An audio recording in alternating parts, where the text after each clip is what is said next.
আমার পুরুষত্ব নিয়ে প্রশ্ন তুলেছিলে না, মিস অরা? ও সরি, মিসেস অরা। আজ তোমাকে বোঝাব তেজরিন খান আরিশের দিকে আঙুল তোলার শাস্তি কতটা ভয়ানক হতে পারে।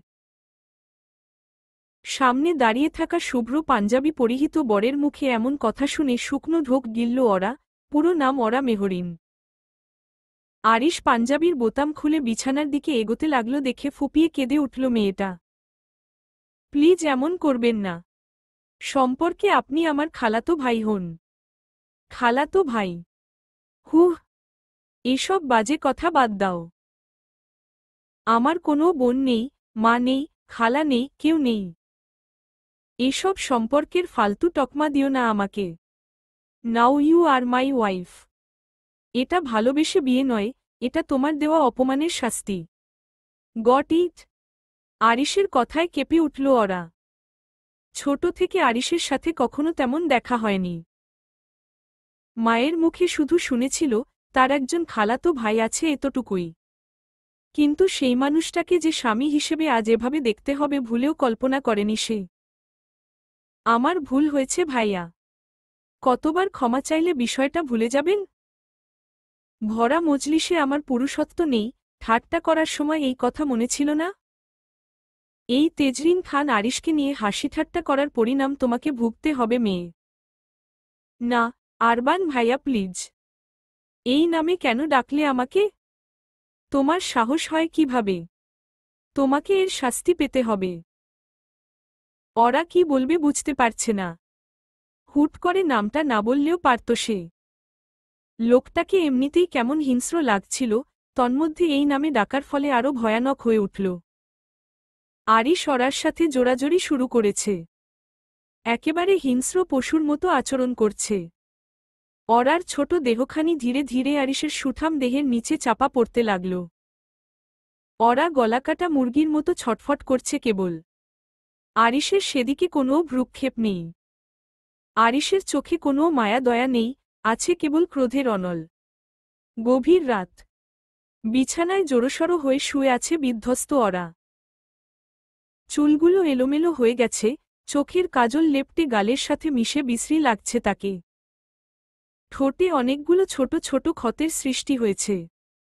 সাদা রঙের বিছানার চাদরে লাল রঙের ছোপ ছোপ দাগ লেগেছে। ওয়াশরুম থেকে পানি পড়ার আওয়াজ আসছিল এতক্ষণ। আরিশ গোসল সেরে বের হল মাত্র। পরনে তার সাদা তোয়ালে কেবল। ভেজা চুল হাত দিয়ে নাড়াচাড়া করতে করতে ওয়ার্ড্রবের দিকে এগোল সে। ৩২ বছর বয়সী আরিশ দেখতে সুদর্শন, বেশ পরিপাটি। ছোট থেকে চাচার কাছে বড় হয়েছে সে। চাচা মারা যাওয়ার পর কাজে তার নিত্যসঙ্গী। জামাকাপড় পরা শেষে বিছানার দিকে তাকাতেই কিছুটা অবাক হল আরিশ। চোখ বন্ধ করে শুয়ে আছে ওরা। তবে ঘুমিয়েছে কি না বোঝা যাচ্ছে না। শরীরের দিকে নজর পড়তেই আরিশ খেয়াল করল ওরা দেখতে এতটুকু। একেবারে হামিংবার্ডের মতোই। তার চেয়ে বড় কথা, শেষে কি না এতটুকু মেয়েকে বিয়ে করল আরিশ। কত আর হবে বয়স? খুব বেশি হলে ১৯। তাও মনে হচ্ছে না আরিশের। সে যাই হোক, বয়স যতই হোক না কেন, মেয়েটা অকালপক্ক। আরিশ দীর্ঘশ্বাস ছাড়ল। রুম থেকে বেরিয়ে সোজা বেলকনিতে গিয়ে বেতের চেয়ারে বসল। আপাতত সিগারেট খেতে হবে তার, নিকোটিন ছাড়া নিজেকে শান্ত করতে পারবে না আরিশ। শরীরের যন্ত্রণা উপেক্ষা করে প্যাঁচানো শাড়িটা ঠিকমতো শরীরে জড়িয়ে নিল ওরা। ওয়াশরুমে যেতে হবে তাকে। কিন্তু পেটের ব্যথায় পাও যেন অবশ হয়ে গেছে। একটু আগে ঘটে যাওয়া অমানুষিক অত্যাচারের কথা মনে পড়তেই নিঃশব্দে কাঁদতে লাগল মেয়েটা। মা তো বলেছিল আরিশ ভালো ছেলে। একটু আধটু রাগী হলে ওর মনটা ভালোই বুঝি ভালো ছেলের নমুনা। খারাপের চেয়েও খারাপ লোকটা, ঠিক একটা জংলি পশু। অরার কান্না থামে না। খুঁড়িয়ে খুঁড়িয়ে ওয়াশরুমের দিকে এগোতে থাকে। সেদিন এই লোকটার বিষয়ে ঠাট্টা করে কতবড় ভুল করেছিল আজ হাড়ে হাড়ে টের পেয়েছে ওরা। বুধবার, বিকেল প্রায় ৪টা ছুঁই ছুঁই। অরার বাবার অফিসে জরুরি মিটিং থাকায় দুপুরে বাসায় যেতে পারেননি। বারবার কল করেও বাবার সঙ্গে কথা বলতে পারেনি ওরা। সেজন্য আজ অফিসেই চলে এসেছে মেয়েটা। ওর সাথে কয়েকজন বান্ধবীও আছে। মূলত বাবার থেকে সিনেমা দেখতে যাওয়ার অনুমতি নেওয়ার জন্যই এতটা উদ্গ্রীব হয়ে আছে ওরা। হুট করে বন্ধুরা জানালো মুভি দেখতে যাবে, কিন্তু ওরার যখন তখন বাসা থেকে বেরোনোর অনুমতি নেই। বলতে গেলে খুব রক্ষণশীল মানুষ ওরার বাবা সোলাইমান মল্লিক। হলরুমে সকল কর্মচারীদের নিয়ে মিটিংয়ে চলছে। ওরা কোনোমতে গার্ডকে ঘোল খাইয়ে হলরুমে প্রবেশ করে এক কোণায় দলবদ্ধ হয়ে দাঁড়িয়ে আছে। এর আগে কখনো বাবার অফিসে আসা হয়নি তার। বছর দুয়েক হবে এই অফিসে কাজ করছেন সোলাইমান মল্লিক। কি রে ওরা? আঙ্কেলকে তো কোথাও দেখতে পাচ্ছি না। শর্মিলার কথায় আশেপাশে নজর বুলিয়ে নিল ওরা। ওই যে দূরে বসে আছে তার বাবা। ওই যে বাবা। একটু অপেক্ষা কর, আগে আমাকে দেখুক, তারপর নিশ্চয়ই আসবেন। নিঝুম হুট করে ওরাকে মৃদু ধাক্কা দিয়ে জিজ্ঞেস করল, তোর কাজিনের অফিস এটা? হ্যাঁ। তাই তো জানি, যদিও আমিও কখনো দেখিনি উনাকে। কেমন কথা? তোর কাজিন আর তুই দেখিসনি? আরে নানান কাহিনী, পারিবারিক সমস্যা, তোরা বুঝবি না। ওহহ। নিঝুম বিরস মুখে বলল। শর্মিলা বেশ আগ্রহী হয়ে শুধাল, বিয়ে করেছেন উনি? না রে, বয়স তো কম হলো না, বিয়ে কেন করে না কে জানে। কত রে? 30-32 হবে হয়তো। কি বলছিস এসব? শর্মিলার রিয়াকশন দেখে ওরা ও নিঝুম দুজনেই হেসে উঠল। মনে হয় মেশিন ঠিক নেই। সমস্যা। সেজন্য এখনো বিয়ে করেনি। ওরা কথাটা বলেই হাসতে লাগল। ঠিক সেই মুহূর্তেই ওদের পাশ দিয়ে স্টেজের দিকে যাচ্ছিল তেজরিন খান আরিশ। অচেনা মেয়ের মুখে এমন কথা শুনে মস্তিষ্কে আগুন জ্বলছে তার। কিন্তু আরিশ তৎক্ষণাৎ কিছু না বলে নিজের কাজের দিকে এগোল। কিন্তু ওরা তখনও জানত না তার সামনে কি অপেক্ষা করছে। পরবর্তীতে আরিশ ঠিক খুঁজে বের করে ওরাকে। সোলাইমান মল্লিক এবং রোকসানা মল্লিকের বড় মেয়ে ওরা, অর্থাৎ তারই আপন খালার মেয়ে। আরিশ প্রথমে ভালোমতো বিয়ের প্রস্তাব রাখে, কিন্তু সোলাইমান এতটুকু বয়সে মেয়েকে বিয়ে দিতে অসম্মতি জানান। তারপরেই আরিশের বিশ্রী রূপটা দেখতে পান তারা। সোলাইমান মল্লিকের চাকরি খেয়ে, মানসম্মানের ভয় দেখিয়ে ওরার সাথে বিয়ে দেওয়ার জন্য মল্লিক পরিবারকে এক প্রকার বাধ্য করে আরিশ। রোকসানা আর না করতে পারেননি। আরিশের অতীত জানেন তিনি। ছেলেটা বাইরে যতই অহংকারী ও জেদি হোক, মনটা ভালো, এই আশা রেখেই মেয়েকে আরিশের সাথে বিয়ে দেন তিনি। সকাল হয়েছে। সূর্যের প্রথম রশ্মি ধীরে ধীরে আকাশে ছড়াচ্ছে। ভোরের আলো ফুটতেই ব্যস্ত শহরের ব্যস্ততা শুরু হয়ে গেছে। চারদিকে যান্ত্রিক আওয়াজ। ওরা চোখ খুলে দেখে বাইরের আলো তার ঘরের জানালা দিয়ে ঢুকে আসছে। শোয়া থেকে ধীরে ধীরে উঠে বসল সে। শরীরের ব্যথা আগের চেয়ে কিছুটা কমলেও তার মনে গভীর একটা শূন্যতা সৃষ্টি হয়েছে।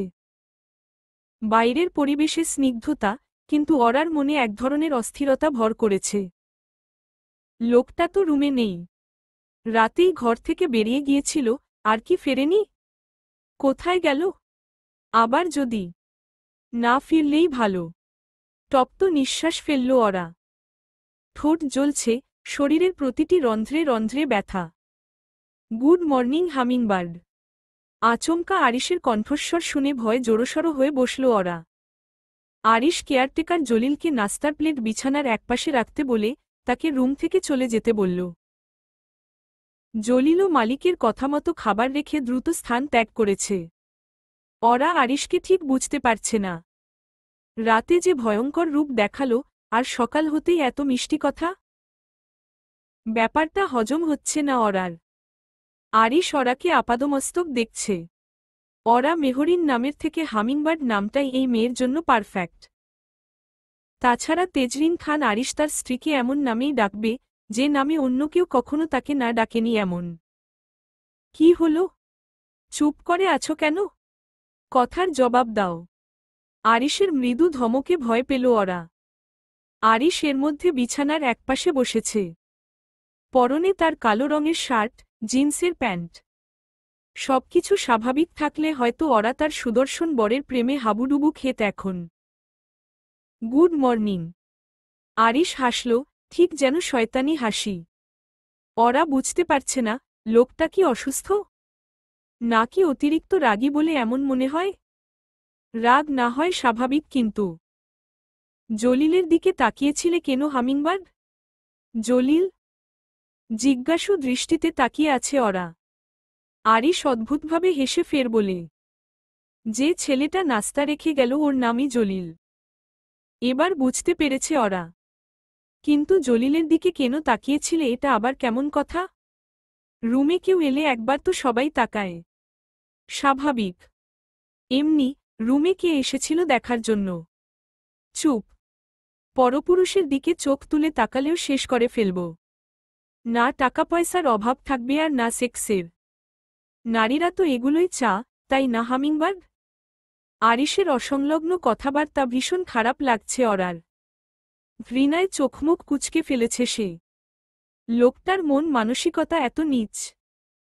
তবে লোকটাকে বাইরে থেকে যেমন পরিপাটি মনে হয়, ভেতরে অন্য রকম এলোমেলো মনে হয়, স্বাভাবিক না। ওরার নীরবতা আরিশকে ভাবাচ্ছে তার বউ কি জলিলের কথা ভাবছে। মুহূর্তেই মাথা গরম হয়ে গেল তার। ওরার কাঁধে হাত রাখল সে। কি কথা বলছো না কেন? ওর কথা ভাবছ, ঠিক না? না ভাইয়া। ওরা কাঁধে ব্যথা পাচ্ছে, ভয় ভয় তবুও উত্তর দিল সে। চুপ। কিসের ভাইয়া? আর একবার ভাই বলে ডাকলে খুন করে ফেলব। আর হ্যাঁ, আজকের পর অন্য কোনো ছেলের দিকে তাকাতেও ভুলে যাবে তুমি। ওরা ভয় কাঁদছে। ওর ছোট্ট দেহখানি ভয় থরথর করে কাঁপছে কেবল।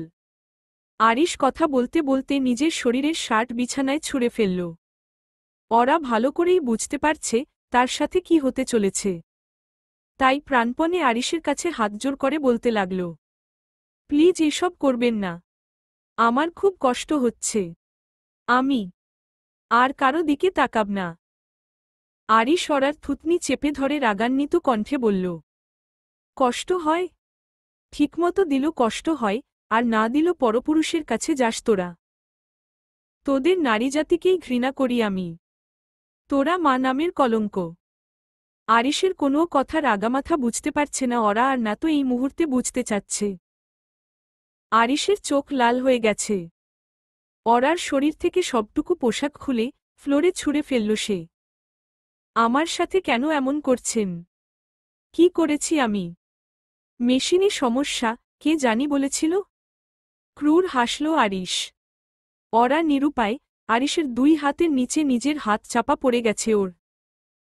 ঠোঁটের ক্ষতে আবারও কামড় দেওয়াতে চিৎকার করতে চাচ্ছে মেয়েটা। কিন্তু আরিশ তার ঠোঁট দিয়ে সেই আওয়াজ বন্ধ করে রাখছে। ঠোঁট থেকে গলা, গলা থেকে বুক, সব জায়গায় আরিশের দাঁতের দাগ বসে গেছে।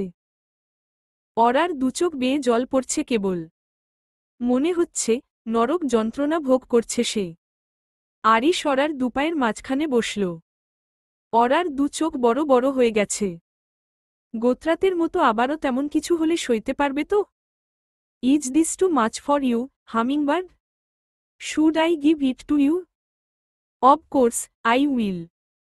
আরিশ অনুমতি চাইল নাকি নিজের ইচ্ছের কথা বলল জানে না ওরা। কাদো কাদো গলায় বলল সে, দয়া করুন, আমি মরে যাব। আরিশ বিশ্রীভাবে হাসে। ওরার চোখের জলে তার কিছু যায় আসে না। কিন্তু হঠাৎ ফোনের রিংটোনের আওয়াজে নড়েচড়ে উঠল সে। জরুরি কল আসার কথা ছিল। আরিশ ওরাকে ওভাবে রেখেই বিছানা থেকে নেমে ফোন হাতে নিল। হ্যাঁ, জরুরি কল। রিসিভ করে কথা বলল সে।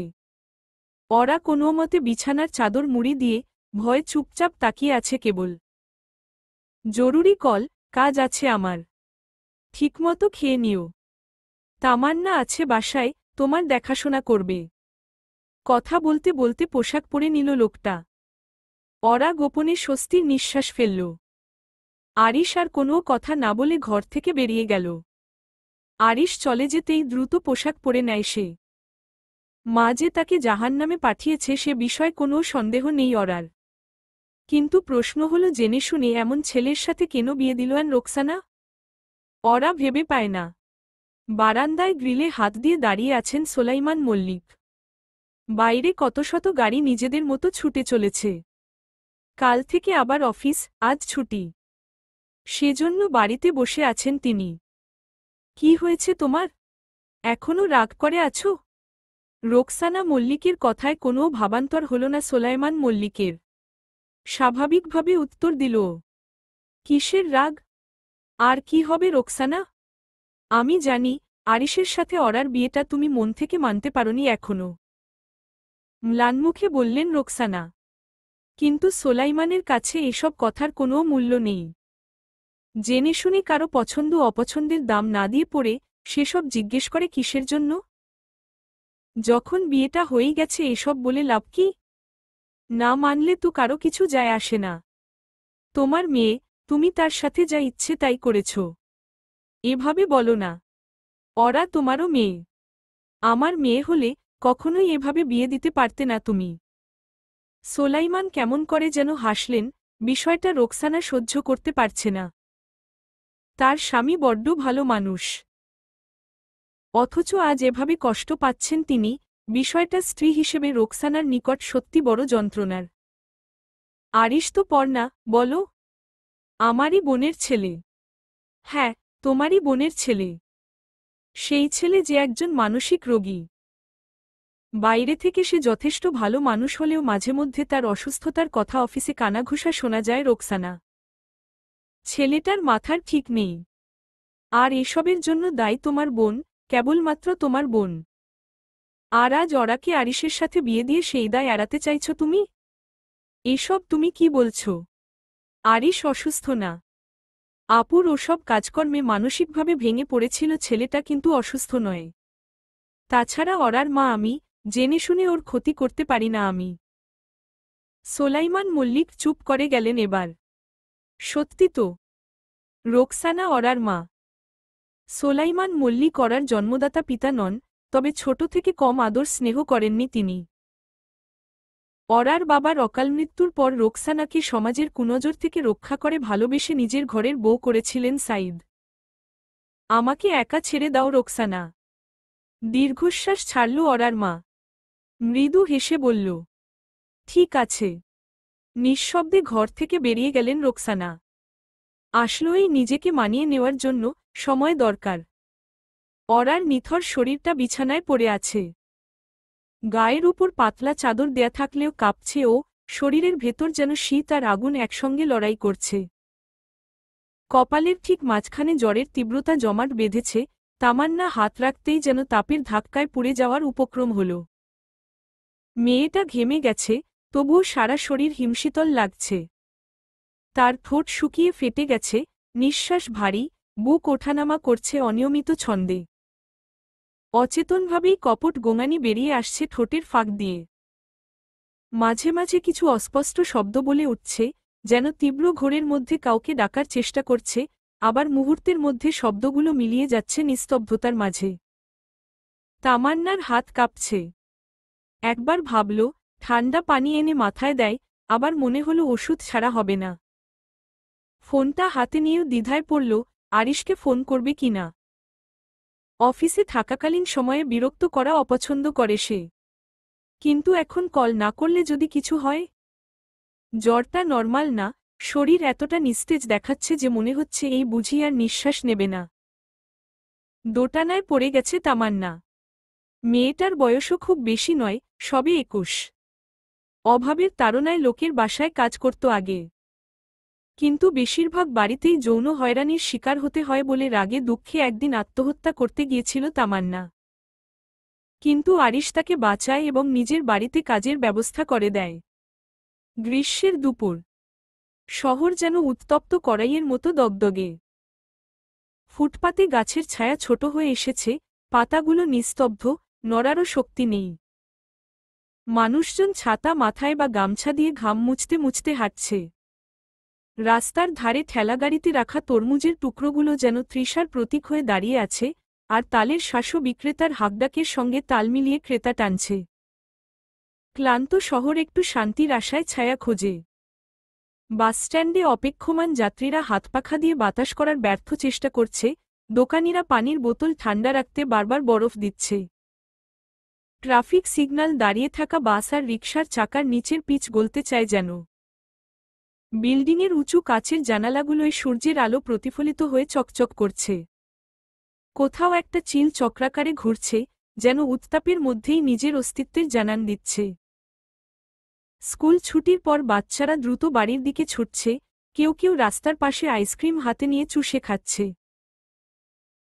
শহরের অলিগলিতে দুপুরের এই অসহ্য গরমের সঙ্গে যেন একটা নিস্তব্ধতা মিশে আছে, কিন্তু এর মাঝেও দূরে কোথাও একটা ফ্যানের কর্কশ ঘোড়ার শব্দ শোনা যাচ্ছে, অথবা হঠাৎ কোনো গাড়ির হর্ন সেই নিস্তব্ধতাকে খানিকটা ভেঙে দেয়। শহর হাঁসফাঁস করছে, বৃষ্টি চাই, একটু স্বস্তি চাই। কিন্তু বৃষ্টি কবে হবে কেউ জানে না, না শহর আর না এই শহরের লোকজন। মাত্র মিটিং শেষ করে নিজের কেবিনে এলো আরিশ। লোকটা জানালার পাশে দাঁড়াল। বাইরে উত্তপ্ত শহর, কাচের জানালায় সূর্যের আলো প্রতিফলিত হয়ে চোখে লাগছে তার, কিন্তু আরিশের মন অন্য কোথাও। কিছু ভালো লাগছে না। অরার কথা ভাবছে। মেয়েটা এত ভীতু কেন? কোনো টুশব্দ করে না। ভীষণ ভয় পায় কেবল। অরার মাও নিশ্চয়ই এমন নরম মানুষ। তাহলে অরার খালা অর্থাৎ আরিশের মা এমন ছিলেন কেন? আরিশ শুকনো ঢোক গিলল। আজও মনে পড়ে সেসব দিনের কথা। অস্থির লাগছে ওর। বাড়ি ফিরতে হবে। সে চোখ বন্ধ করল।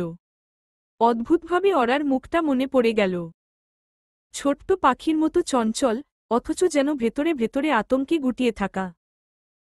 ও কি ঠিক আছে? নিজেকেই প্রশ্ন করল আরিশ। নিজের ভাবনায় অবাক হল। অরার বিষয় নিয়ে ওর তো কিছু যায় আসে না। ধীর পায়ে চেয়ারে এসে বসল আরিশ। বিয়ে হওয়ার পর অরার সাথে একটু বেশিই রাগারাগি করা হয়েছে। ছোট মেয়ে, শরীরও নিশ্চয়ই এতটা নিতে পারেনি। খারাপ লাগছে আরিশের। মাঝে মধ্যে কি যে হয় নিজেও বুঝতে পারে না। পকেট থেকে ফোন বের করল, আবার রেখে দিল। তামান্না নিশ্চয়ই দেখছে ওকে, হয়তো খুব বেশি অসুবিধা হয়নি। আর আমি যদি এখন ফোন করি, সেটা কি ভালো হবে? গলা খাকারি দিয়ে নড়েচড়ে উঠল আরিশ। ওই মেয়েটাকে নিয়ে এত ভাবার কিছু নেই। মেয়েদের বেশি ভালোবাসলে ফাঁকি দিয়ে চলে যায়। আরিশ কিছুতেই তার নিজ স্ত্রীকে ছাড়তে প্রস্তুত না। ভালোবাসা না থাকলেও অরাকে তার সাথে থাকতেই হবে। এরকম আরও নানান রকম কথা ভাবতে ভাবতে অফিস থেকে বেরিয়ে গেল আরিশ।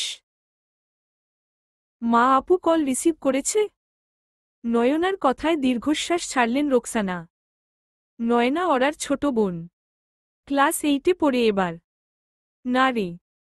শ্বশুর বাড়ি যাওয়া সত্ত্বে একবারও কল দেয়নি অরা, এমনকি কল রিসিভ পর্যন্ত করেনি। আরিশকে কল দিলাম, তাও ধরেনি। রোকসানা মল্লিক অরাকে নিয়ে ভীষণ চিন্তিত হয়ে পড়েছেন। অরা চঞ্চল স্বভাবের মেয়ে, তবে ভীতু। চড়ুই পাখির মতো উড়ে বেড়াতে পছন্দ করে মেয়েটা। বন্ধ ঘরে এক মুহূর্ত থাকতে পারে না। নয়না মাকে কিছু বলতে পারছে না। সত্যি বলতে নয়নারও এ বিয়েতে মতো ছিল না। আরিশের এমন জেদ, অহংকার খুব খারাপ লেগেছে ওর। আমি কি কাল একবার আপুর সাথে দেখা করতে যাব? বেশি দূর তো না। না। আমি আরিশের সাথে কথা বলার চেষ্টা করব, না পারলে আমি নিজেই যাব। তোকে যেতে হবে না। এই বয়সে এত সাহস ভালো না, একা একা সব জায়গায় যেতে চাওয়া বন্ধ করো। মায়ের বকাঝকা খেয়ে চুপ করে রইল নয়না। ঘরের ছোট সদস্য হলে এই একটা অসুবিধা, কেউ কোনো কথার গুরুত্ব দেয় না। মনে মনে এসব ভেবে নিজের ঘরের দিকে এগোলো মেয়েটা। নয়না জানালার পাশে দাঁড়িয়ে বাইরে তাকিয়ে আছে। মায়ের কথাগুলো এখনো কানে বাজছে। এই বয়সে এত সাহস ভালো না, একা একা সব জায়গায় যেতে চাওয়া বন্ধ করো। মা বুঝতে চান না, কিন্তু অরার জন্য ভয় হচ্ছে তার। আপু এমন মানুষ না যে নিজের পরিবার ছেড়ে গেলে ভুলে যাবে। তাহলে একবারও ফোন দেয়নি কেন? এমনকি মায়ের ফোনও রিসিভ করেনি। ও কি ইচ্ছা করে কথা বলছে না, নাকি কথা বলার সুযোগ পাচ্ছে না? নয়নার গলা শুকিয়ে এলো। মনে মনে আরিশকে ভয় পায় সে। তার চোখের দৃষ্টি, কথা বলার ভঙ্গি সবকিছুতেই কেমন একটা চাপা কঠোরতা। নয়না জানে, ওরা কখনো জোর করে কিছু মেনে নেয়নি। তাহলে এ বিয়ে মেনে নিল কেন? কিসের জন্য? অবশ্য ওরা আরিশের কর্মকাণ্ডের কথা জানতই না। সোলাইমান মল্লিকের চাকরি নষ্ট করা, অপমান জড়া এসবও কিছু জানতই না। কি জানি, হয়তো ভালো আছে, হয়তো আমি বেশি ভাবছি। কিন্তু যদি না থাকে? নয়না নিজের সাথে কথা বলে যাচ্ছে। রোকসানা বলেছে সে যাবে না, কিন্তু নয়নার মনে হচ্ছে যেতেই হবে। নিজে চোখে না দেখলে শান্তি পাবে না। যদি ওরার সত্যিই সাহায্য দরকার হয়, আমি কি কাল ওর কাছে যাব? নিজের মনেই প্রশ্ন করল নয়না। তারপর হালকা মাথা নাড়ল। যেতে হবে। যেভাবেই হোক, দেখতে হবে ওরা আপি ঠিক আছে কিনা। কলিং বেলের শব্দে হুড়মুড়িয়ে দৌড়ে এলো তামান্না। দরজা খুলে দিয়ে স্বস্তির নিঃশ্বাস ফেলল। আরিশ বিষয়টা খেয়াল করে শুধাল, কি হয়েছে? ভাবির খুব জ্বর এসেছে ভাইয়া। কোনো হুঁশ নেই দুপুর থেকে। আরিশের বুকের ভেতর হালকা ধাক্কা লাগল। হাতের আঙুল মুঠো হল। আর ভাবতে পারল না কিছু। তার অত্যাচারের জন্যই যে হামিংবার্ডের এই হাল সেটা ভালো করেই বুঝতে পারছে। তামান্নাকে কিছু না বলে বেডরুমের দিকে দৌড়াল আরিশ। বেচারি তামান্না ফ্যালফ্যাল দৃষ্টিতে তাকিয়ে রইল কেবল। আরিশকে কখনো এত উতলা হতে দেখেনি তামান্না। ভালোবেসে হোক কিংবা অধিকারের জন্য হোক, ওরাকে নিয়ে চিন্তিত আরিশ। এতটুকু ভালো করেই বুঝতে পেরেছে তামান্না। রুমে ঢুকেই বিছানার দিকে দৃষ্টিপাত করল আরিশ। বিছানার এক কোণায় জোড়সড় হয়ে শুয়ে আছে তার ছোট্ট পাখিটা। আরিশ এগিয়ে গেল বিছানার দিকে। ওরার চোখমুখ কেমন অচেনা লাগছে। একদিনের অসুস্থতায় কি হাল হয়েছে মেয়েটার। আরিশ ওর কপালে হাত রেখে জ্বরের তীব্রতা বুঝতে চেষ্টা করল। জ্বর মারাত্মক। পকেট থেকে ফোন করে ডাক্তারকে কল দিয়ে কথা বলা শেষে ওরার পাশে বসল। এর মধ্যে তামান্নাও রুমে এসে উপস্থিত হয়েছে। তামান্না, তোকে বাসায় রেখেছি কি করতে? আতকে উঠল মেয়েটা। আরিশ রেগে গেছে। তামান্না কাদো কাদো গলায় বলল, কাজের মধ্যে কল করলে যদি রেগে আমাকে বাসা থেকে বের করে দেন, সেই ভয় কল করিনি ভাইয়া। তপ্ত নিঃশ্বাস ফেলল আরিশ। রুমে এসি বন্ধ, সেজন্য কপালে বিন্দু বিন্দু ঘাম জমেছে তার। সেটা বুঝলাম, কিন্তু সেবাযত্ন করিসনি কেন? গতকাল রাতের পোশাক পরে আছে এখনো ও। শরীর খারাপ, পোশাক বদলে দিতিস। কপালে একটু জলপট্টি দিতিস। তামান্না কি বলবে বুঝতে পারছে না। যেহেতু ঘাম ছাড়েনি সেজন্য পোশাক বদলানোর কথা মাথায় আসেনি। আর এতটাই ভয় পেয়ে গেছিল জলপট্টির কথাও খেয়াল হয়নি তামান্নার। আরিশের ধমকে ভয়ে চুপসে গেছে তামান্না। কি বলবে বুঝতে পারছে না। যেহেতু ওরার ঘাম ছাড়েনি সেজন্য পোশাক বদলানোর কথা মাথায় আসেনি। আর তামান্না এতটাই ভয় পেয়ে গেছিল জলপট্টির কথাও খেয়াল ছিল না ওর। ভাইয়া, এরকম ভুল আর কখনো হবে না। এবারের মতো মাফ করে দিন। আরিশ তামান্নার দিকে খেয়াল না করে ওরার দিকে মনোযোগ দিল। বালিশের পাশে গিয়ে বসল আরিশ। তারপর ওরার মাথা তুলে নিজের উরুতে রাখল। মাথায় হাত বুলিয়ে দিতে দিতে বলল, বকবক না করে পানি আর রুমাল নিয়ে আয়। জি ভাইয়া। তামান্না দৌড়ে ঘর থেকে বেরিয়ে গেল। আরিশের ভীষণ অপরাধবোধ হচ্ছে। ওরার চেহারার দিকে তাকানো যাচ্ছে না। ঠোঁটে ঘা, চোখের নিচে কালো দাগ, গলায় কামড়ের দাগ। উফ, এভাবে কেউ টাচ করে? নিজেকে জানোয়ার মনে হচ্ছে ওর। কিন্তু আরিশ রাগ করে আদর করতে গেলে কতটা জংলি হয়ে ওঠে সেটা সে নিজেও বুঝতে পারে না। এই যে পানি আর রুমাল, ভাইয়া। এখানে রাখো। ডাক্তার আসবে, দরজার কাছে গিয়ে অপেক্ষা কর।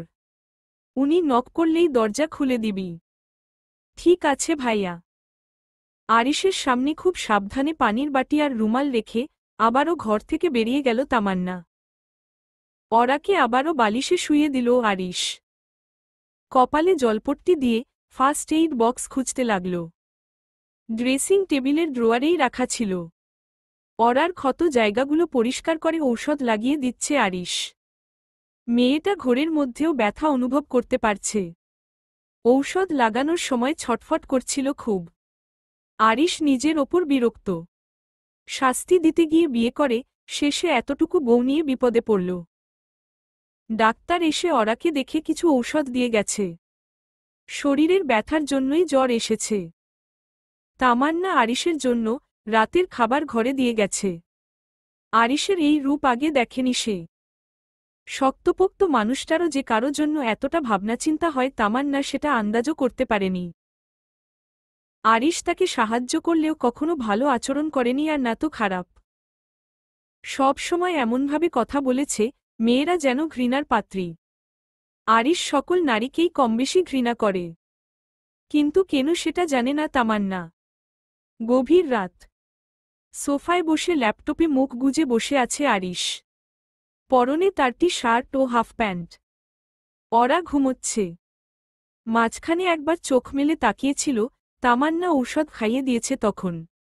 আরিশ অরার আশেপাশেও ছিল না তখন। তামান্না বুঝতে পারে না ভাইয়া ভাবির সামনে কেন এতটা কঠিন হয়ে থাকে। পেছনে তো কতটা কেয়ার করল, অস্থির হয়েছিল। গরমে হাঁসফাঁস লাগছে আরিশের। অরার জন্য এসি বন্ধ করে রাখা হয়েছে। এভাবে গরমে কাজ করাও যাচ্ছে না। তার চেয়ে বেলকনিতে গিয়ে বসে কাজ করা যাবে। যেই ভাবা সেই কাজ। আরিশ ল্যাপটপ নিয়ে সোজা বেলকনিতে চলে গেল। আরিশের রুমের বেলকনিটা অনেক বড়। এখানে নানান ফুল গাছ আছে। বেলি, গোলাপ, অর্কিড সহ আরও অনেক ফুল। সাথে মাঝে মধ্যে দক্ষিণা বাতাস তো আছেই। গভীর রাতে কোনো কোলাহল থাকে না শহরে। এখানে এসে বসলেই মন ভালো হয়ে যায় আরিশের। বিছানায় শুয়ে এপাশ ওপাশ করছেন রোকসানা। মেয়ের চিন্তায় ঘুম আসছে না। যতই নিজেকে বুঝিয়ে সুঝিয়ে রাখতে চাচ্ছেন ততই অস্থির লাগছে ওনার। অরাকে আরিশের সাথে বিয়ে দিয়ে কি ভুল করলেন? দীর্ঘশ্বাস ফেললেন রোকসানা মল্লিক। আগামীকাল সকালে খান বাড়িতে যাবেন তিনি। আরিশকে জবাবদিহি করতে হবে। বিছানায় বসে আছে 6 বছরের আরিশ। হাতে তার পারফিউমের বোতল। পারফিউম শেষ হয়ে গেলেও তার বোতলগুলো আরিশের মা রেখে দেন। ছোট্ট আরিশ সেগুলো নিয়েই খেলছে। হঠাৎ আরিশের মা এলেন সেখানে। আরিশকে ওগুলো নিয়ে খেলতে দেখে ভীষণ রেগে গেলেন। মুহূর্তেই বাচ্চাটার চুলগুলো ধরে গালে থাপ্পড় মারতে লাগলেন তিনি। তোকে কতবার না বলেছি আমার গোছানো জিনিস নষ্ট করবি না? কেন এলোমেলো করেছিস? আরিশ ভয় কান্নাও করছে না। চুপচাপ মার খাচ্ছে। কিন্তু ভেতর ভেতর শেষ হয়ে যাচ্ছে ছেলেটা। সুমনা আরও কিছুক্ষণ মারধর শেষে আরিশকে ছেড়ে দিয়ে ফোন হাতে বেলকনিতে চলে গেলেন। ছোট্ট আরিশ বালিশে মুখ গুজে কাঁদতে লাগল। 2 গালে আঙুলের দাগ বসে গেছে সব। আরিশ তবুও শব্দ করে কাঁদে না।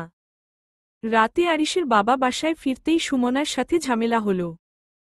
ছেলেকে এভাবে কেন মেরেছে জিজ্ঞেস করতেই ঝামেলার শুরু। আফজাল খান নিতান্তই ভালো মানুষ। এতটুকু ছেলের সাথে এমন আচরণ তো সৎ মাও করে না।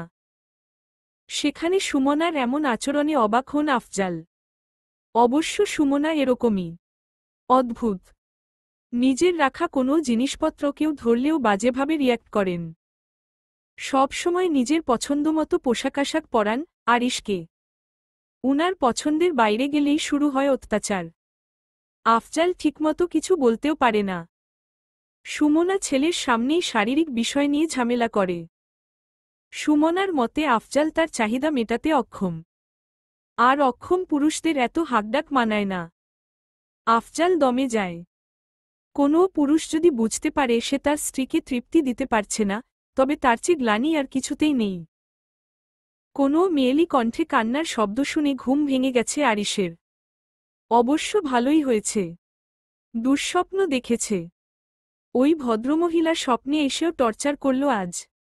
আরিশ দীর্ঘশ্বাস ছাড়ল। আড়মোড়া ভেঙে উঠে দাঁড়াল সে। গ্রিলের ফাঁক দিয়ে বাইরে তাকিয়ে দেখল শহরের ব্যস্ততা শুরু হয়ে গেছে। কান্নার শব্দটা আরও তীব্র হতেই নড়েচড়ে উঠল আরিশ। ল্যাপটপ হাতে রুমের দিকে এগোল সে। আপু তোমার কি হাল হয়েছে? আমি মাকে বললাম তুই হয়তো ঠিক নেই। মা বিশ্বাস করেনি, সবকিছু মায়ের জন্য হয়েছে। উনি কেন তোমাকে ওই লোকটার সাথে বিয়ে দিলেন আপু? নয়নার কান্না থামে না। অরা বালিশে হেলান দিয়ে বসে আছে। ওড়না দিয়ে গলা ঢেকে রেখেছে, যেন গলার দাগগুলো নয়নার চোখে না পড়ে সেজন্য। অরার জ্বর কমেছে এখন, তবে শরীর দুর্বল। তামান্না খাবার খাইয়ে, ঔষধ খাইয়ে দিয়েছে। আরিশ গতকাল রাতেই এ বিষয়ে সবকিছু বলে দিয়েছিল মেয়েটাকে। অরার সব দেখাশোনা যেন ঠিকমতো হয়। অরার কাছাকাছি থাকলে কেমন অস্থির লাগে আরিশের। তাছাড়া আরিশ চায় না তার ছোট্ট পাখিটা বুঝুক তার স্বামী তাকে নিয়ে ভাবে। নয়না প্লিজ শান্ত হও। উনি এসে শুনে ফেললে কি মনে করবেন বল? আমার জ্বর এসেছে একটু, আর কিছুই তো হয়নি। নয়না চোখের পানি মুছে বলল। তাহলে ঠোঁটে কি হয়েছে তোমার? তামান্না হালকা কেসে উঠল নয়নার কথায়। অরা ভাবল এসব নিয়ে কথা বলায় তামান্না লজ্জা পেয়ে এমন করছে। নয়না কিছু বুঝতে পারছে না। অরা বলল, এসব তুই বুঝবি না। আগে বড় হ, তারপর বুঝবি পাগলি। তামান্না ইশারা করল অরাকে। নয়না এর মধ্যে সামনে তাকালো, আরিশ দাঁড়িয়ে আছে। বেলকনি থেকে রুমে এসেছে। অরাও এতক্ষণে বিষয়টা বুঝতে পেরে চুপ করে বসল। Good morning hummingbird. Good morning. আজকে উত্তর দিতে দেরি করল না অরা। নয়না একবার আরিশের দিকে তাকাচ্ছে আবার অরার দিকে তাকাচ্ছে। অরার চোখে ভয়ের ছাপ স্পষ্ট, কিন্তু নয়না সেটা বুঝতে পারছে না। তবে কিছু একটা যে হয়েছে এটুকু বেশ বুঝতে পারছে। অরা নয়নার দিকে তাকিয়ে বলল, আমার ছোট বোন। নয়না, আমি জানি। কেমন আছো নয়না? অরা ভয় কথা কম বলছে। নয়না অল্প কথায় উত্তর দিল, ভালো। আরিশ ল্যাপটপটা রেখে ওয়ার্ড্রব থেকে তোয়ালে হাতে নিল। অফিসে লেট হয়ে যাচ্ছে, ওয়াশরুমের দিকে এগোলো আরিশ। দুই বোনের কথোপকথনে কোনো আগ্রহ নেই তার। সোলাইমান মল্লিক সকাল সকাল অফিসে চলে গেছে, নয়নাও স্কুলে গিয়েছে। সংসারের যাবতীয় কাজ শেষ করে বাইরে বের হওয়ার জন্য তৈরি হচ্ছেন রোকসানা মল্লিক। অরাকে একনজর দেখার জন্য হাঁসফাঁস লাগছে উনার। হঠাৎ ফোনের রিংটোনে নড়েচড়ে উঠলেন রোকসানা। ব্যাগ থেকে ফোন বের করে স্ক্রিনে তাকাতেই চমকালেন। অরা কল করেছে। রোকসানা কালক্ষেপণ না করলে কল রিসিভ করলেন। অরা, অরা তুই ঠিক আছিস? আমি ভালো আছি মা। তোমরা কেমন আছো? স্বস্তির নিঃশ্বাস ফেললেন রোকসানা। তোর কোনো খোঁজ পাচ্ছিলাম না, কিভাবে ভালো থাকি বল? আমার ফোনে চার্জ ছিল না মা। আর একটু জ্বর এসেছিল। জ্বর কখন এলো? আর এখন কমেছে? উতলা হয়ে উঠলেন অরার মা। শান্ত হও মা। জ্বর কমেছে। ডাক্তার এসেছিল, ঔষধ দিয়েছে। এখন একদম ফিট হয়ে গেছি। যাক আলহামদুলিল্লাহ। মা তুই আমার সাথে রাগ করিসনি তো? কি বলছো মা? রাগ কেন করব? কিন্তু মা, আরিশ ভাই। মানে আরিশের সাথে কেন বিয়ে দিল? শুধুমাত্র কি তোমার বোনের ছেলে বলে? মেয়ের প্রশ্নের উত্তরে রোকসানা কি বলবেন বুঝতে পারছেন না। কেন অরা? আরিশ কি ভালো ছেলে নয়? তোর সাথে খারাপ ব্যবহার করে? অরার চোখ ছলছল করছে। নয়নার চোখেও পানি। কিন্তু ফোনের অপর প্রান্তে দাঁড়িয়ে রোকসানা মল্লিক সেটা দেখতে পাচ্ছেন না। না, ভালো ছেলে। তাহলে আমি জানি তোদের বয়সের পার্থক্যটা বেশি। কিন্তু বিশ্বাস কর, আরিশ তোকে খুব ভালো রাখবে। তাই যেন হয়। আমি তোর কাছে আসার জন্য বের হচ্ছিলাম, এর মধ্যে তুই কল দিলই। আমি সুস্থ হলে 2 দিন পর তোমার কাছে যাবই তো। বিয়ের 3 দিন পর বাবার বাড়ি যেতে হয় না? রোকসানা মল্লিক হাসলেন মেয়ের কথায়। বললেন, আসলো আমাদের মুরুব্বিরা এমনই করে এসেছেন। সেজন্য আমরাও বলি এটা নিয়ম। যাই হোক, আরিশকে বলিস আমি কল দিল যেন রিসিভ করে। ছেলেটা কেমন জানি, কখনো কল দিল পাই না। আচ্ছা মা। ভালো থেকো। তুইও ভালো থাকিস, দেখা হবে শীঘ্রই। ইনশাআল্লাহ। আল্লাহ হাফেজ। আল্লাহ হাফেজ। কল কাটতেই নয়না বলল, আপু 2 দিন পর ভাইয়া তোমাকে নিয়ে যাবে তো? নয়নার প্রশ্নে আনমনা হয়ে গেল অরা। সত্যি তো? আরিশ কি আদৌ যাবে? মায়ের কাছে নিজের কষ্টের কথা বলতে চায় না ওরা। তাহলে মা নিজেকে অপরাধী ভাববে। ওরা যে মাকে ভীষণ ভালোবাসে। সকালবেলা শহরের রাস্তাগুলোতে ব্যস্ততা শুরু হয়ে গেছে। বড় বড় গাড়ি চলতে শুরু করেছে, আর মানুষজনও ছুটছে তাদের কর্মস্থলে। ট্রাফিক সিগন্যালগুলোতে গাঢ় লাল আলো জ্বলছে, গাড়িগুলোর হর্নের শব্দ মিশে যাচ্ছে শহরের শব্দে। রাস্তায় দোকানের ঝাঁকজমক, বাজারের গলির ভিড়, সবকিছু যেন জীবন্ত হয়ে উঠেছে। আরিশ আজকে অফিসে পৌঁছাতে কিছুটা দেরি হয়ে গেছে। তেজরিন খান আরিশ খান ইন্ডাস্ট্রির একমাত্র উত্তরাধিকারী। বাবার পর চাচা আর চাচার পর আরিশই ব্যবসার হাল ধরে রেখেছে। আরিশের অফিস বিল্ডিংটা শহরের অন্যতম বড় ও প্রভাবশালী অফিস ভবনগুলোর মধ্যে একটি। 15 তলা দালানের উপরের দিকে বিশাল একটি সাইনবোর্ড ঝুলছে, যেখানে খান ইন্ডাস্ট্রি লেখা, এবং তার আশেপাশে গ্লাসের কাচের দেয়ালে সূর্যের আলোর প্রতিবিম্ব। আরিশ নিজে তার কর্মজীবনে বহু চড়াই উতরাই পেরিয়ে এসে এখানে পৌঁছেছে। অফিসের প্রতিটি কোণায় কাজের তাগিদ, দায়িত্ব আর প্রভাব যেন দৃশ্যমান। ব্যক্তিজীবনে আরিশ যেমনটা রাগী, কর্মক্ষেত্রে ততটাই ঠান্ডা মাথার অধিকারী। সব কাজ মাথা ঠান্ডা রেখে করে। আরিশের অফিসে লবি থেকে শুরু করে প্রতিটি কোণায় আভিজাত্যের ছোঁয়া। লবি এবং করিডোরগুলো উজ্জ্বল সাদা ও সোনালী রঙের শেডে সাজানো, যেখানে বড় বড় কাচের জানালা দিয়ে বাইরে শহরের দৃশ্য স্পষ্টভাবে দেখা যায়। আরিশের কেবিনটা পুরো অফিস ভবনের উপর তলায়, তার নিজের পরিসরের মতো বিশাল। কেবিনের দেয়ালে রয়েছে শীতল রঙের প্রিন্ট, আর মেঝে লেদারের টাইলস দিয়ে ঢাকা। কেবিনের মাঝখানে একটি বিশাল কাঠের টেবিল, যার ওপরে সাজানো কিছু ব্যবসায়িক রিপোর্ট এবং কাগজপত্র। টেবিলের এক কোণে রাখা আছে সোনালী রঙের একটি দামি পেন, আর পাশে রয়েছে একটি আধুনিক ডিজাইনের ফোন। পুরো কেবিনের এক কোণে বিশাল চামড়ার চেয়ার, যেখানে আরিশ বসে। May I come in sir? ল্যাপটপে মুখ গুজে বসেছিল আরিশ। নবনীতা ইসলামের কণ্ঠস্বর শুনে কিছুটা নড়েচড়ে উঠলেও আরিশ এক মুহূর্তের জন্য তার ল্যাপটপ থেকে চোখ তুলল না। Yes, come in. নবনীতা মুচকি হেসে রুমে প্রবেশ করল। আরিশ ইশারায় বসতে বলল তাকে। নবনীতা চেয়ার টেনে বসলেন। স্যার, আমাদের নতুন প্রজেক্টের জন্য কিছু আপডেট রয়েছে। নবনীতা কথা শুরু করল, কিন্তু তার কণ্ঠে কিছুটা উদ্বেগ ছিল। কিছু ডেটা নিয়ে সমস্যা হচ্ছে, কিছু রিপোর্ট মিসিং। আমি ভাবছিলাম, হয়তো আপনি যদি একটু সময় দেন, তবে আমি বিষয়গুলো নিয়ে বিস্তারিত আলোচনা করতে পারি। আরিশ একটু থেমে রইল, তারপর ধীরে ধীরে সামনে থাকা একটা ফাইলের ওপর চোখ বুলাল। কিছুক্ষণ চুপ থেকে তিনি সোজা হয়ে বসে বলল, আপনি কি নিশ্চিত যে পুরো টিম মিটিংয়ের সময় সব ডেটা সঠিকভাবে হ্যান্ডেল করেছে? হ্যাঁ স্যার, তবে কিছু ভুল ধারণা ছিল।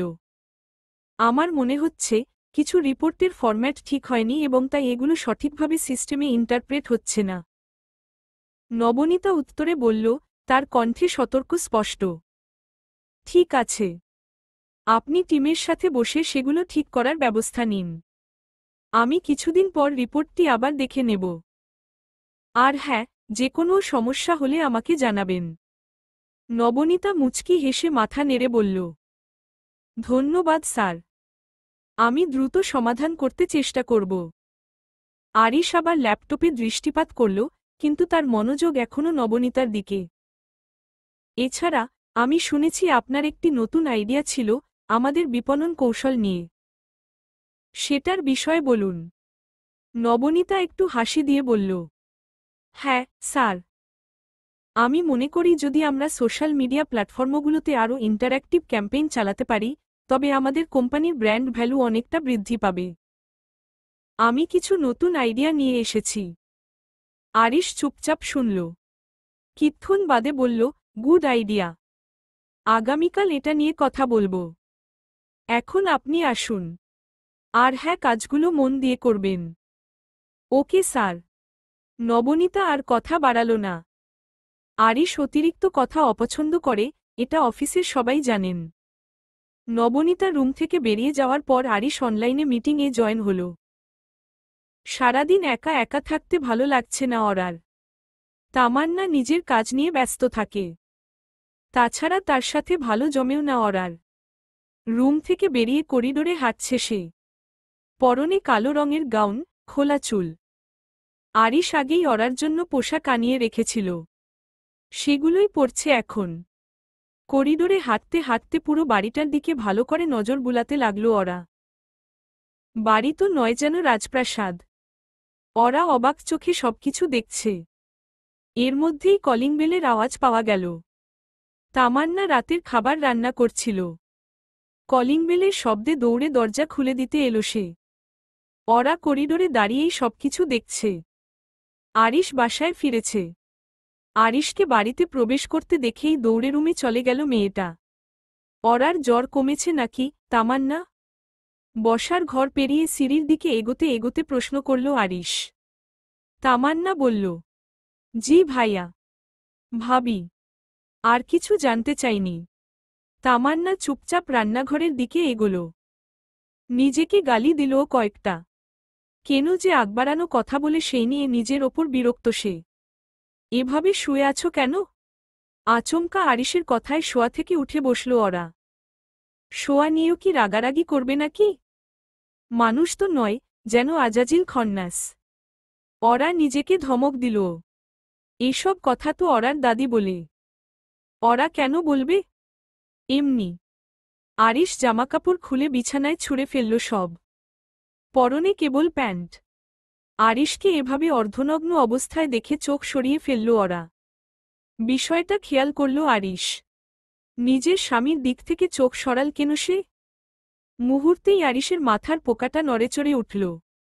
কিছু না বলেই অরার একেবারে সামনে গিয়ে দাঁড়াল। অরা চমকাল, ভয় পেল কিছুটা। চোখ সরিয়ে নিলে কেন? না মানে, আসল। আরিশ অরার দু হাত ধরে নিজের উন্মুক্ত বুকে ছোঁয়াল। মৃদু কেঁপে উঠল ছোট্ট অরা। এতবর একজন প্রাপ্তবয়স্ক পুরুষের সামনে অরাকে নেহাত এতটুকুই লাগে। তার ওপর বয়সের পার্থক্য 14 বছরের। আমার দিকে তাকাও হামিংবার্ড। অরা ভয়ে ভয়ে তাকালো আরিশের দিকে। আরিশের চোখে আবারও সেই পাগলামি দেখতে পাচ্ছে অরা। আমার দিক থেকে কখনো নজর সরাবে না। আমাকে দেখবে, যতক্ষণ ইচ্ছে ততক্ষণ। মনে রেখো, আমি ছাড়া গোটা পৃথিবীর সকল পুরুষ তোমার জন্য হারাম, নিষিদ্ধ। অরা চুপ করে শুনছে সব। কথা বলছো না কেন? ধমকে উঠল আরিশ। অরা ভয়ে বলল, আচ্ছা। আরিশের মেজাজ খারাপ হচ্ছে। কেন তা সে জানে না। মনে হচ্ছে তার স্ত্রী তার প্রতি আগ্রহী নয়। অরাকে ধাক্কা দিয়ে বিছানায় ফেলে দিল আরিশ। অরা ভয় পাচ্ছে। আবারও হয়তো জোর করে ইন্টিমেট হবে লোকটা। অরার চোখ ছলছল করছে। এই লোকের অত্যাচার সে সইতে পারে না, সেইও ক্ষমতা নেই তার। আরিশ কোমরের বেল্ট খুলে ফেলল। তারপর অরার শরীরের ওপর ঝুঁকে হাত দুটো ওর মাথার ওপরের দিকে একত্র করে বেল্ট দিয়ে বাঁধতে লাগল। অরা ভয় পাচ্ছে খুব। থরথর করে কাঁপছে তার শরীর। যদিও বেল্ট দিয়ে বাঁধতে গেলে হাতে কোনো চাপ পড়বে না, উল্টো বাঁধন শিথিল হয়ে যাবে। প্লিজ এরকম করবেন না। আমি আর কখনো আপনার দিক থেকে চোখ সরাব না। আরিশ কোনো উত্তর দিল না। হাত বাঁধা শেষে অরার শরীরে ওপর নিজের শরীর ছাড়ল, ঠোঁটে ঠোঁট ছুঁয়ে দিল। অরা চুপচাপ শুয়ে আছে কেবল। আরিশ গভীরভাবে কিস করছে তাকে। এভাবে কিছুক্ষণ চলার পরেও অরার থেকে কোনো রেসপন্স না পেয়ে উঠে বসল আরিশ। রেগেমেগে বলল, তরতাজা পুরুষের ঠোঁটের স্পর্শ পেয়েও কোনো রেসপন্স করলে না কেন? বয়স তো একেবারে কম না, 17 কি 18 হবে। চাহিদা নিশ্চয়ই আছে। তাহলে? অরা ভয়, লজ্জায় কি বলবে বুঝতে পারছে না। ফ্যালফ্যাল করে তাকিয়ে আছে কেবল। আরিশ অরার হালচাল বুঝতে পারছে না। কথা বলো ছোট্ট পাখি। আমার সময় লাগবে। গুড। অরার হাত খুলে দিতে লাগল আরিশ। মনে মনে হাঁপ ছেড়ে বাঁচল মেয়েটা। অরা ছাড়া পেয়ে উঠে বসল। আরিশ ফ্রেশ হওয়ার জন্য ওয়াশরুমের দিকে যাচ্ছে। মায়ের বলা কথাগুলো কি এখন বলবে? দোটানায় আছে অরা। কি বললে আবার কি করতে শুরু করবে বলা যায় না। বিছানায় গুটিসুটি হয়ে বসে আছে অরা। কতক্ষণ হলো আরিশ ওয়াশরুমে ঢুকেছে, কিন্তু এখনো বের হওয়ার নামগন্ধ নেই। মা বলেছিল আরিশকে উনার সাথে কথা বলার জন্য, সেই বিষয়ে কথা বলবে বলেই ওরা অস্থির হয়ে আছে। ওয়াশরুমের দরজা খোলার শব্দে ওরার ভাবনার ছেদ ঘটল। সদ্য গোসল করা আরিশের অর্ধোন্মুক্ত শরীরের দিকে মোহাচ্ছন্ন হয়ে তাকিয়ে আছে ওরা। আরিশের ভেজা চুলের কিছু পানি গড়িয়ে পড়ল কপাল বেয়ে, নিচে নেমে গেল শক্ত চোয়ালের ধার বেয়ে। এলোমেলো ভিজে চুলগুলো কপালের ওপর নেমে এসে তাকে আরও আকর্ষণীয় করে তুলেছে। প্রশস্ত কাঁধ আর খোলা বুক জুড়ে ছোট ছোট পানির ফোঁটা চিকচিক করছে। এই প্রথম কোনো পুরুষকে এভাবে দেখছে ওরা। কি দেখছ ওভাবে? আরিশের কথায় হকচকিয়ে গেল মেয়েটা, হালকা কেশে উঠল কয়েকবার। দৃষ্টি সরিয়ে বলল, না মানে, আপনার এতক্ষণ সময় লাগছিল? তুমি অসুস্থ বলে নিজেই নিজেকে শান্ত করলাম হামিংবার্ড। নেহাতি শরীর খারাপ তোমার, নয়তো ছাড় পেতে না। অরার কান দিয়ে যেন গরম ধোঁয়া বের হচ্ছে। লোকটা কি বলল? কেউ এতটা নির্লজ্জ হয় কিভাবে? ছি! লজ্জায় চোখমুখ বন্ধ করে ফেলল ওরা। টু শব্দ পর্যন্ত করল না। আরিশ ওয়ার্ড্রবের সামনে গিয়ে পরনের তোয়ালে খুলে বিছানায় ছুঁড়ে ফেলল। ওরা মাথা নিচু করে আছে। পোশাক পরতে পরতে বলল আরিশ, কথার জবাবে চুপ করে থাকা কি তোমার স্বভাব? আর সবসময় এমন বোবা হয়ে থাকো কেন? আদরই তো করি, মারধর তো নয়। তাতে এত ভয়ের কি আছে বলো তো ছোট্ট পাখি? ওরা ভবল, আরিশ ভুল কিছু তো বলেনি। আদরই করে, তবে খুব হিংস্রভাবে। ওরা তাকালো আরিশের দিকে। কালো রঙের টি শার্ট সাথে হাফ প্যান্ট পরেছে সে। চুলগুলো ভেজা, সামনে ছোট ছোট চুল থেকে পানি চুইয়ে কপালে পড়ছে। ওরার ইচ্ছে করছে চুলগুলো ভালো করে মুছে দিতে, কিন্তু সে সাহস হল না। মা কল করেছিলেন, কথা হয়েছে। তারপর? বললেন আপনার সাথে কথা বলবে। কল দিল যেন, রিসিভ করেন এতটুকুই। ঔষধপত্র খেয়ে জলদি সুস্থ হও। সব সময় এমন মায়া দয়া দেখানোর পাত্র আমি নই, গট ইট? ওরা অবাক হল। আরিশের দিকে বড় বড় চোখে তাকালো এবার। কোথায় মায়ের কল রিসিভ করার কথা হলো আর উনি বলছে অন্য কিছু। আরিশ ওরার দিকে এগিয়ে এসে কোলে তুলে নিতে নিতে বলল, সব কথার জবাব চাই আমার। চুপ করে থাকলে মেজাজ খারাপ লাগে। আর আমার মাথা গরম হলে কি হয় সেটা তুমি জানো। হ্যাঁ, ঔষধ খাবো নিয়মিত। ওরাকে কোলে নিয়ে দাঁড়িয়ে আছে আরিশ। ওরা না চাইতেও আরিশের গলা জড়িয়ে ধরে আছে। আরিশের নজর ওরার গোলাপি ঠোঁটের দিকে। ওরার ঠোঁট কাঁপছে, বুক ধুরু ধুরু করছে। Good girl, now give me a sweet kiss. Kiss me. ওরা আবারও ভয় পাচ্ছে। কিস না করলেই তো খেপে যাবে লোকটা। কিন্তু ওরার পক্ষে কিস করাও সহজ না। এটা তার জীবনের প্রথম কিস, কোনো পুরুষকে প্রথম নিজে থেকে কিস করা, যা চিরস্মরণীয় হওয়ার কথা। কিন্তু এই মুহূর্তে ওরা ভয় আর দ্বিধায় কাঁপছে। আরিশ ওরার মতিগতি বুঝতে চেষ্টা করছে। কেন কিস করছে না ছোট্ট পাখিটা? তার কি অন্যত্র সম্পর্ক আছে? উফ! আর ভাবতে পারল না আরিশ। মাথায় আগুন জ্বলছে। আরিশের চোখের দৃষ্টি বদলে যাচ্ছে, নরম প্রশ্রয় মিলিয়ে গিয়ে এক ধরনের কঠোরতার ঝলক ফুটে উঠেছে। সে অপেক্ষা করবে না। অপেক্ষা করা তার স্বভাবের বাইরে। Hummingbird, you are late, now it's my turn. ওরার চিবুক শক্ত করে ধরে মুখটা নিজের দিকে টেনে নিল আরিশ। ওরা বাধা দেওয়ার চেষ্টা করতেই সে আরও শক্ত করে ধরে ফেলল, একদম নিজের দখলে নিয়ে নিল তাকে। নিজের স্বামীকে কিস করতে এত সময় লাগে? ইচ্ছে করে করলে না? করতে হবে না। আমি যথেষ্ট। আরিশের গলা ভয়ঙ্কর শোনাচ্ছে। ওরার নিঃশ্বাস দ্রুত হয়ে আসছে, বুকের ভেতর ধুকধুকানি অসহনীয় হয়ে উঠেছে। আরিশ, এটা ঠিক না। তার কণ্ঠ ভাঙতে থাকে, কিন্তু সে আর কথা শেষ করতে পারে না। ভয় মুখ থেকে কথাও বের হচ্ছে না। কোনো পাগল নিয়ে ঠেকলো বুঝতে পারছে না। Calm down hummingbird, I won't hurt you. I'll just kiss your lips. আরিশের ঠোঁট ওর কানের কাছে ঝুঁকে আসে, উষ্ণ নিঃশ্বাস কানে ছড়িয়ে পড়ে অরার। তারপর কোনো কথা ছাড়াই আরিশ ঠোঁট নামিয়ে আনল তার ঠোঁটের ওপরে। নরম, সজাগ, কিন্তু সম্পূর্ণ তার নিয়ন্ত্রণে। অরা তীব্রভাবে বাধা দেওয়ার চেষ্টা করে, হাত দিয়ে ঠেলে সরিয়ে দিতে চায়, কিন্তু আরিশের শক্তি বেশি। স্বাভাবিকভাবেই পুরুষালী শক্তির সাথে পেরে উঠছে না অরা। আচমকা অরার ফোনের রিংটোন বেজে ওঠাতে বিরক্ত হল আরিশ। অরার ঠোঁটে মৃদু কামড় দিয়ে বিছানায় বসাল সে। অরার অস্থির লাগছে। কে কল দিল আবার? আরিশ অরার ফোনটা হাতে নিতে নিতে বলল। রোমান্সের সময় বিরক্ত করল কে? রনি। এটা লিখেই সেভ করা আছে নম্বরটা। রনি নামে কেউ কল করেছে অরাকে। কোনো ছেলে কল করেছে দেখেই চোখ বড় বড় হয়ে গেছে আরিশের। তার এমন প্রতিক্রিয়া দেখে অরার ভয় প্রাণ যায় যায় অবস্থা।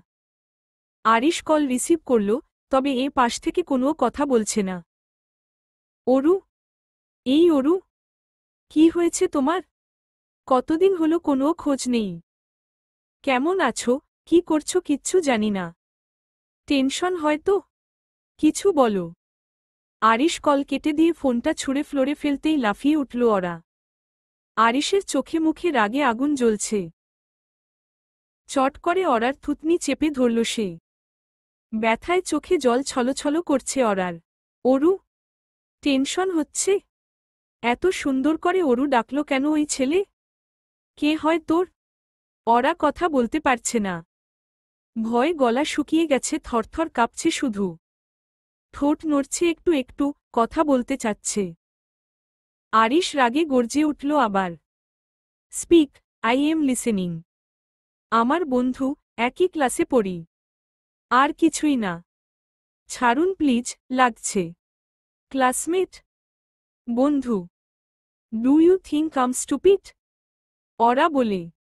না। বিশ্বাস করুন। আমি মিথ্যা বলছি না। শান্ত হন। আপনি। চুপ। আরিশের চুপ করতে বলায় কিছু একটা ছিল। অরা চাইলেও আর কথা বলতে পারল না। আরিশ তাকে বিছানায় ধাক্কা দিয়ে ফেলল। অরা হাতজোড় করছে। ফুপিয়ে ফুপিয়ে কাঁদছে। আরিশ তার নিজের মধ্যে নেই এখন। সুমনা, তোমার ডাক্তার দেখানো দরকার। তুমি দিন দিন মানসিকভাবে অসুস্থ হয়ে যাচ্ছ। এভাবে চললে আরিশের ওপর আরও বাজে প্রভাব পড়বে। এতটুকু ছেলে। তুমি ওর মা, অথচ ও তোমার সামনে আসতেও ভয় পায়। পাশাপাশি বসে আছেন আফজাল ও সুমনা। আরিশ অন্য রুমে ঘুমাচ্ছে। আফজাল সুমনার সমস্যাগুলো নিয়ে তার পরিচিতদের সাথে অনেক আলোচনা করে বুঝতে পেরেছে সুমনা মানসিকভাবে অসুস্থ। হয়তো অবসেসিভ কম্পালসিভ পার্সোনালিটি ডিজর্ডার আছে। এটা এমন একটা রোগ যেখানে আক্রান্ত মানুষ চরম মাত্রায় পারফেকশনিস্ট হয়। অন্য কেউ তার জিনিসে হাত দিল রেগে যায়। তারা শৃঙ্খলাপূর্ণ জীবন চায়, অন্যের অনুভূতির তোয়াক্কা করে না। সুমনার মধ্যেও তেমন অনেক সমস্যা আছে। আফজাল তা হাড়ে হাড়ে টের পায়। চুপ করো। আমি কি পাগল? আর কিসের ডাক্তার দেখাবো? তুমি আর তোমার ছেলে আমার জীবন শেষ করে দিয়েছ। তোমার কাছ থেকে না পাই শারীরিক সুখ আর না পাই আর্থিক সুখ, দিয়েছ একটা বাচ্চা। সারাদিন জ্বালিয়ে মারে, আমার সব গোছানো জিনিস এলোমেলো করে। আফজাল ধৈর্যহারা হচ্ছে আজ, বারবার শারীরিক বিষয় প্রশ্ন তোলায় খারাপ লাগছে তার। টাকা পয়সার কথা বললে সে ও তো একেবারে কম কিছু ইনকাম করেন না তিনি, আসলো সুমনার চাহিদা বেশি। এবং সেটা সবকিছুতেই। সমস্যা আমার না সুমনা, তোমার। একটা সুস্থ মানুষ সর্বোচ্চ কতক্ষণ ফিজিক্যাল অ্যাটাচমেন্টে থাকতে পারে? সর্বোচ্চ 10 মিনিট? বা 12 মিনিট? ধরলাম 20 মিনিট। আমার কি সেইও ক্ষমতা নেই? তুমি কেন এমন করছো সুমনা? তোমার যখন প্রয়োজন হয় আমি তো সাপোর্ট করি, বলো। আর মাসে 60,000 টাকা ইনকাম করা সত্ত্বেও তুমি টাকায় সুখী নও বলছো? সুমনার ভালো লাগছে না এসব কথা। সে কোনো কিছু বুঝতে চায় না। তার আরও দরকার, আরও। বসার ঘরে বসে আছে তামান্না। অরার চিৎকারে ঘুম ভেঙে গেছে আজ। তামান্না বেশ বুঝতে পারছে ওর সাথে কি হয়েছে। কিন্তু কিছু করার নেই। তামান্না নিজেও বুঝতে পারছে না আরিশ ঠিক কি চায়। এই ভালো, এই খারাপ। রোদটা আজ একটু বেশি তীব্র। জানালার পর্দার ফাঁক গলে সোনালি আলো এসে পড়েছে বিছানায়। বিছানার চাদরটা এলোমেলো, মেঝেতে অরা ও আরিশের জামাকাপড় ছড়িয়ে আছে। দেখে মনে হচ্ছে যেন রাতের কাহিনী এখনো মেঝের ওপর পড়ে আছে। অরা চোখ মেলে তাকায়। মেয়েটার চোখে ক্লান্তির ছায়া, ঠোঁটে নিঃশব্দ এক অস্থিরতা। শরীরটা যেন নিজেই বোঝায় দুঃসহ একটি রাত পেরিয়েছে। চুপচাপ শুয়ে থাকে সে, পাশ ফিরতেও কষ্ট হয়। সমস্ত শরীরে ব্যথা। আরিশ এখনো ঘুমিয়ে আছে, মুখে প্রশান্তির ছাপ। আরিশের দিকে তাকালো অরা। লোকটাকে ঘুমন্ত অবস্থায় একেবারে শান্ত লাগছে। অথচ দীর্ঘশ্বাস ছাড়ল অরা। অরার বুকের ভেতর একরকম ঝড়, ভয়, লজ্জা আর একটা অচেনা অনুভূতির মিশেল। বয়স মাত্র 18, কিন্তু এই কয়েকদিনেই সে যেন বড় হয়ে গেছে। সেই চঞ্চলতা হারিয়ে গেছে। অরার অস্থির লাগছে। ঘড়িতে সকাল 9টা বেজে গেছে। বিছানা ছাড়তে চায় না শরীর, তবুও অরা উঠে দাঁড়ায়। হাঁটতে গিয়ে হালকা কেঁপে ওঠে, পায়ের নিচে শক্ত মেঝে। অরা আয়নার সামনে দাঁড়াল। গালের একপাশে লালচে ছাপ, ঠোঁট সামান্য ফুলে আছে। গলায়ও লালচে দাগে ভরপুর। কামিজের ভেতরে উকি দিয়ে তাকালো অরা। বুকেও এক অবস্থা। হতাশ লাগছে অরার। সে আয়নায় নিজের চোখের দিকে তাকিয়ে থাকে কিছুক্ষণ। ওই চোখে বিস্ময়, লজ্জা, রাগ আর এক ধরনের নীরব সাহস। অরা নিজেকে বোঝাতে চায়, তুই ঠিক আছিস অরা। তুই ঠিক আছিস। তুই সব সহ্য করে নিতে পারবি। সত্যি বলতে এই দুদিনে কিছুটা হলেও সহ্য শক্তি বেড়েছে মেয়েটার। আরিশের পাগলামি কেমন হতে পারে এতটুকু বুঝে গেছে। মেয়েদের ক্ষেত্রে সঙ্গীর সাথে শারীরিক মিলন তখনই আনন্দের হয় যখন সেটা মন থেকে হয়, অর্থাৎ মানসিক প্রশান্তি থাকে। কিন্তু ছেলেদের ক্ষেত্রে ভিন্ন। শারীরিক মিলনের ফলে ছেলেদের মানসিক শান্তি লাভ হয়, কিন্তু একটা মেয়ের ইচ্ছের বিরুদ্ধে তার সাথে মিলন করতে গেলে সে মারাত্মকভাবে ভেঙে পড়ে। এই মানসিক যন্ত্রণা কেবল একজন নারীই বুঝতে পারবে। অরা যতই নিজেকে সামলাতে চাচ্ছে, ভেতর ভেতর শেষ হয়ে যাচ্ছে। তারই স্বামী তাকে ধর্ষণ করছে প্রতিদিন। ধর্ষণ? হ্যাঁ, এটাকে বৈবাহিক ধর্ষণই বলে। অরার দুচোখ ছলছল করছে। কাঁদতে কাঁদতে চোখের জলও যেন শুকিয়ে গেছে।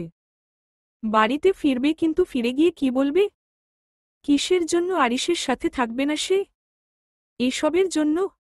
জোর করে সেক্স করে, এসব কিভাবে বলবে বাবা মাকে? অরার হাসফাস লাগছে। ওয়াশরুমের দিকে এগোলো সে। ওয়াশরুমে ঢুকে ঠান্ডা পানি ছুঁয়ে দিল চোখে মুখে। গোসল করতে হবে, কিন্তু পোশাক আনা হয়নি সাথে। অরা সেসব ভুলে শরীরে পানি ঢালতে শুরু করেছে। গোসল করলে যদি শরীরটা অন্তত একটু ভালো লাগে। তাহলে কি করবে মা? ভাইয়ার কাছে কল দিবে? তালহার কথায় চুপ করে রইলেন তাসলিমা খাতুন। পাশেই চেয়ারে বসে আছে সাবিহা। তালহা উনার বড় ছেলে। গায়ের রং তার শ্যামলা, ছিপছিপি গরম। মুখে সবসময় হাসি লেগে থাকে। দারুণ মনখোলা স্বভাব। ঘর ভর্তি মানুষ থাকুক বা না থাকুক, সে একাই সবকিছু মাতিয়ে রাখতে পারে। হ্যাঁ, এখানে থেকে কি হবে বল? তোর লেখাপড়া শেষ। এবার তো নিজের জায়গাটা বুঝে নিতে হবে তোকে। আর সাবিহারও তো বিয়েশাদি দিতে হবে। আমি বিয়ে করব না এখন, মা। মাঝখানে কথা বলল সাবিহা। সাবিহা বলতে গেলে আগুন সুন্দরী। ফর্সা রং, ঘন লম্বা চুল, তীক্ষ্ণ চোখের দৃষ্টি। অনার্স শেষ করে ঘরে বসে আছে এখন। তাসলিমা বললেন, সেসব পরে দেখা যাবে। আগে ঢাকা চল, তারপর আরিশ করবে যা করার। তোর বাবার অনুপস্থিতিতে আমাদের তো কোনো কমতি রাখেনি সে। কাছাকাছি থাকলে তোদেরকে আরও বেশি ভালোবাসবে। তালহা জানে তার ভাই এমনিতেই খুব ভালোবাসে তাদের। যদিও তেমন কথা হয় না, দেখা হয় না, কিন্তু মনের টান আছে। সাবিহা চুপ করে গেল। বিয়ে করলে আরিশকেই করবে সে, নয়তো নয়। বুঝদার হওয়ার পর থেকে আরিশকে নিয়েই তার সব স্বপ্ন। ঠিক আছে মা, তুমি ভাইয়ার সাথে কথা বলো, আমরা সব গোছগাছ করে নেব। ছেলের কথায় খুশি হলেন তাসলিমা খাতুন। আরিশের চাচা বেঁচে থাকতে পরিবার থেকে দূরে থেকেছেন কেবল আরিশের জন্য। স্ত্রী সন্তানদের গ্রামে রেখে বছরের পর বছর শহরে পড়ে থেকেছেন। তাসলিমা অবশ্য সে বিষয়ে কখনো কিছু বলেননি। মাস শেষে মোটা অঙ্কের টাকা পেলেই তিনি খুশি হতেন। সত্যি বলতে আরিশের চাচা দেলোয়ার কখনো চাননি আরিশ আবারও কারো খারাপ কথা শুনে বড় হোক। নিজের স্ত্রীকে ভালো করেই চিনতেন তিনি। সে কারণেই ঢাকায় পরিবার নিয়ে আসতেন না দেলোয়ার। স্ত্রী সন্তানদের গ্রামে রেখে নিজে ভাতিজার দেখাশোনা ও ভাইয়ের ব্যবসা সামলাতেন। বেশ, আমি রাতে কল দেব, তোরা সবকিছু গুছিয়ে নে। তালহা মুচকি হাসল মায়ের কথায়। সাবিহা মাথা নেড়ে ঘর থেকে বেরিয়ে গেল। মনে মনে সে দারুণ খুশি। এতদিনে আরিশের কাছাকাছি থাকতে পারবে সে।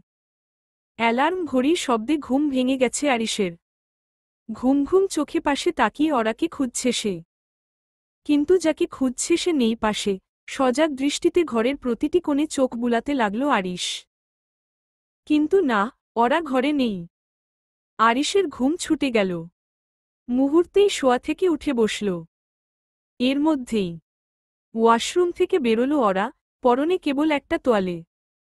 ভেজা চুলগুলো খোলা, এলোমেলোভাবে পিঠে ঝুলে আছে। আরিশ থেমে গেল। সেই দৃশ্য দেখে তার দৃষ্টি আটকে গেল, নিঃশ্বাস ধীর হয়ে এল। জীবনে এই প্রথম অরার দিকে এমন গভীর চোখে তাকিয়ে আছে সে। ফর্সা মেধহীন শরীর যেন নিপুণ কোনো শিল্পীর তুলিতে আঁকা। লম্বা চুলের ফাঁক দিয়ে উকি দিচ্ছে তার কোমল কাঁধ। চোখ দুটো ভীষণ মায়াবী, যেন একবার তাকালেই মন ডুবে যায়। আর ঠোঁট, সেটা যেন সদ্য ফোটা গোলাপের পাপড়ি, নরম, কোমল আর এক ধরনের আকর্ষণে ভরা। আরিশ থমকে যায়। তার দৃষ্টিতে, তার মনোজগতে এক অদ্ভুত ঘোর নেমে আসে।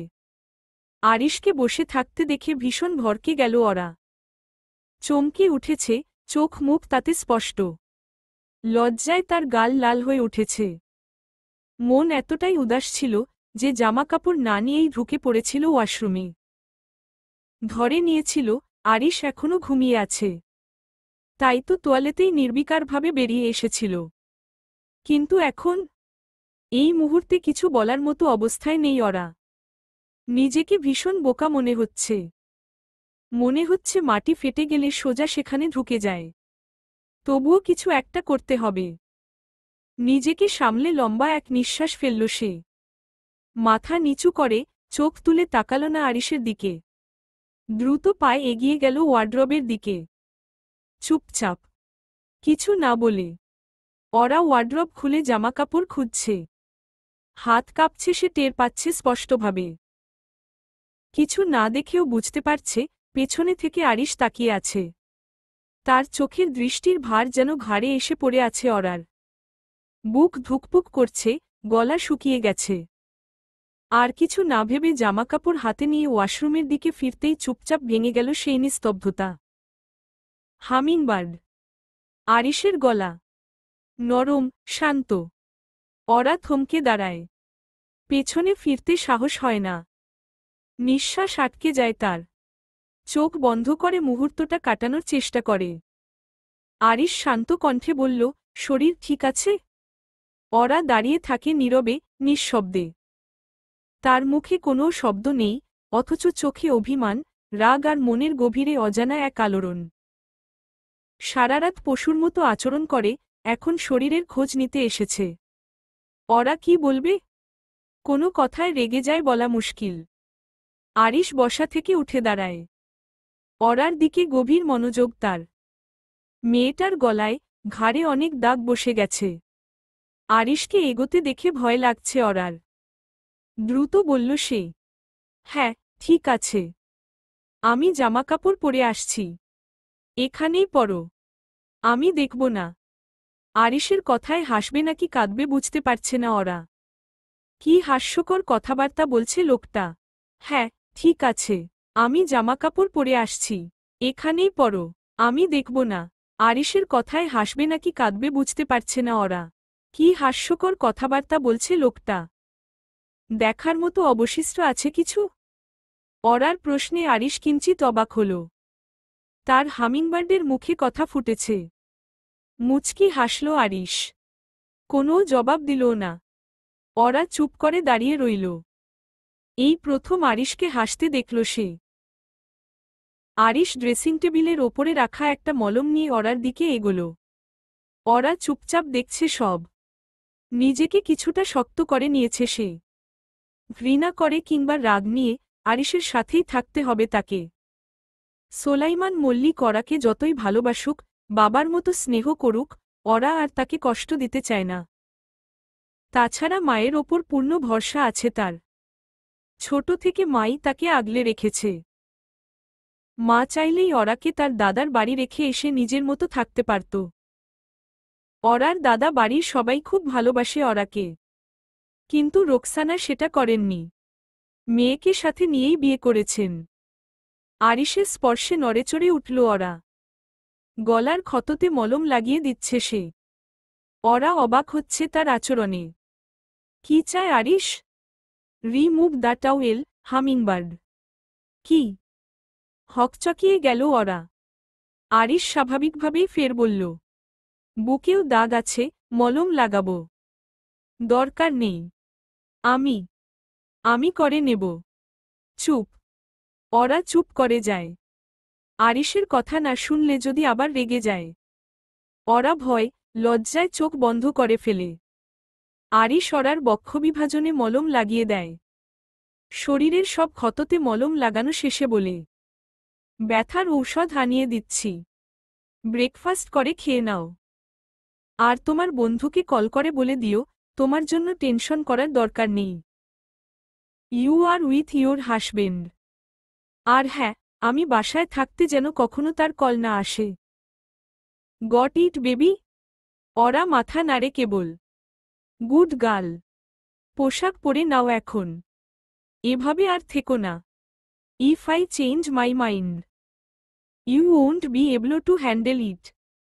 শুকনো ঢোক গিলল অরা। আর এক মুহূর্ত দাঁড়াল না। জামাকাপড় নিয়ে সোজা ওয়াশরুমের দিকে দৌড় দিল। আরিশ ওর কাণ্ড দেখে হাসল একটু। পরক্ষণেই অবাক হল। সে হাসছে? মানে একটা মেয়ের জন্য হাসছে? মেয়েটা তার স্ত্রী বলেই কি এমন অনুভব হচ্ছে? কিন্তু কি লাভ? সবকিছু পাওয়ার পরেও তো সেই অন্য কারো সাথে চলে যায় এরা।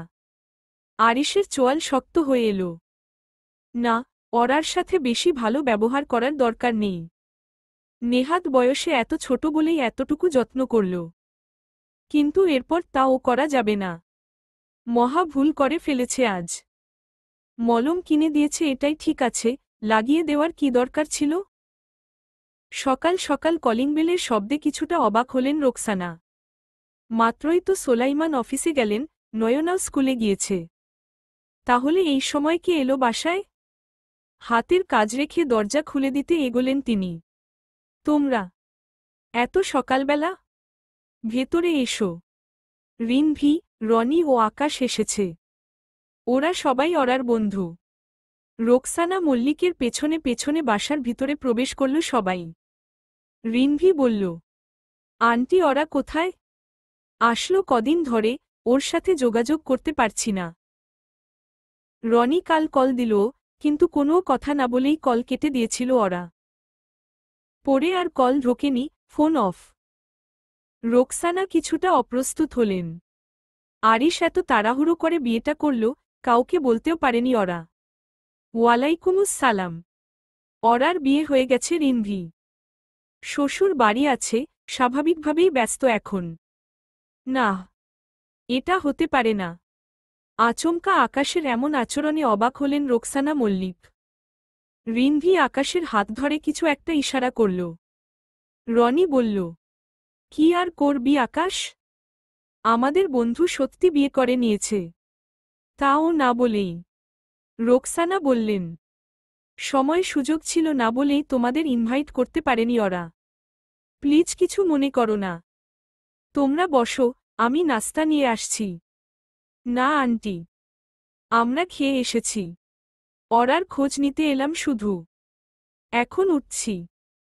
তিনজনই বসা থেকে উঠে দাঁড়ালো। ঠিক আছে, আবার এসো একসময়। রিনভি হেসে বলল, জি আন্টি। ওরা চলে যাওয়ার পর দরজা আটকে নিজের কাজে এগোলেন Roksana. Akash, control yourself. What are you doing? আরেকটু হলেই একটা সিন ক্রিয়েট হতো। রনি বেশ জোরেই বলল আকাশকে। আকাশ চুপ হয়ে গেছে। রাস্তায় হাঁটছে তিনজন। রিনভি আকাশের কাঁধে হাত রেখে বলল, আকাশ, কথা বল প্লিজ। দেখ, ওরাকে তো তুই কখনো নিজের মনের কথা বলতেই পারিসনি। ও বেচারির তো দোষ নেই। দীর্ঘশ্বাস ছাড়ল আকাশ। ক্লান্ত গলায় বলল, আমি তো ওরাকে দোষারোপ করিনি রিনভি। দোষ আমার ভাগ্যের। জন্মের পর মা ছেড়ে চলে গিয়েছে, আজ ভালোবাসার মানুষকেও হারালাম। বাবা ঠিকই বলে রে, আম গুড ফর নাথিং। এমন কিছু না আকাশ। নিজেকে শান্ত কর। রনি আকাশকে জড়িয়ে ধরল। রিনভি বলে, আচ্ছা এভাবে হুট করে বিয়ে হলো কেন? তাও চুপচাপ। সাধারণভাবে বিয়ে হলে ওরা আমাদের বলতো, অবশ্যই বলতো। ওরা কি আদৌ নিজের ইচ্ছেতে বিয়ে করেছে? রিনভির কথাগুলো আকাশের মস্তিষ্কের ভেতর আন্দোলিত হতে লাগল। রিনভি ভুল কিছু বলেনি। রনিকে ছেড়ে দিয়ে আকাশ বলল, ঠিক বলেছিস তুই। বিশ্বাস কর, ওরা যদি এই বিয়েতে খুশি না হয়, আমি ওরাকে ওখান থেকে নিয়ে আসব। রিনভি ও রনি চমকাল আকাশের কথায়। ছেলেটা এখন কতটা দুঃসাহসী হয়ে উঠেছে, অথচ এতদিন মুখ ফুটে ভালোবাসি কথাটাও বলতে পারেনি। আগে গিয়ে দেখতে হবে ওরা কেমন আছে, তারপর এইসব।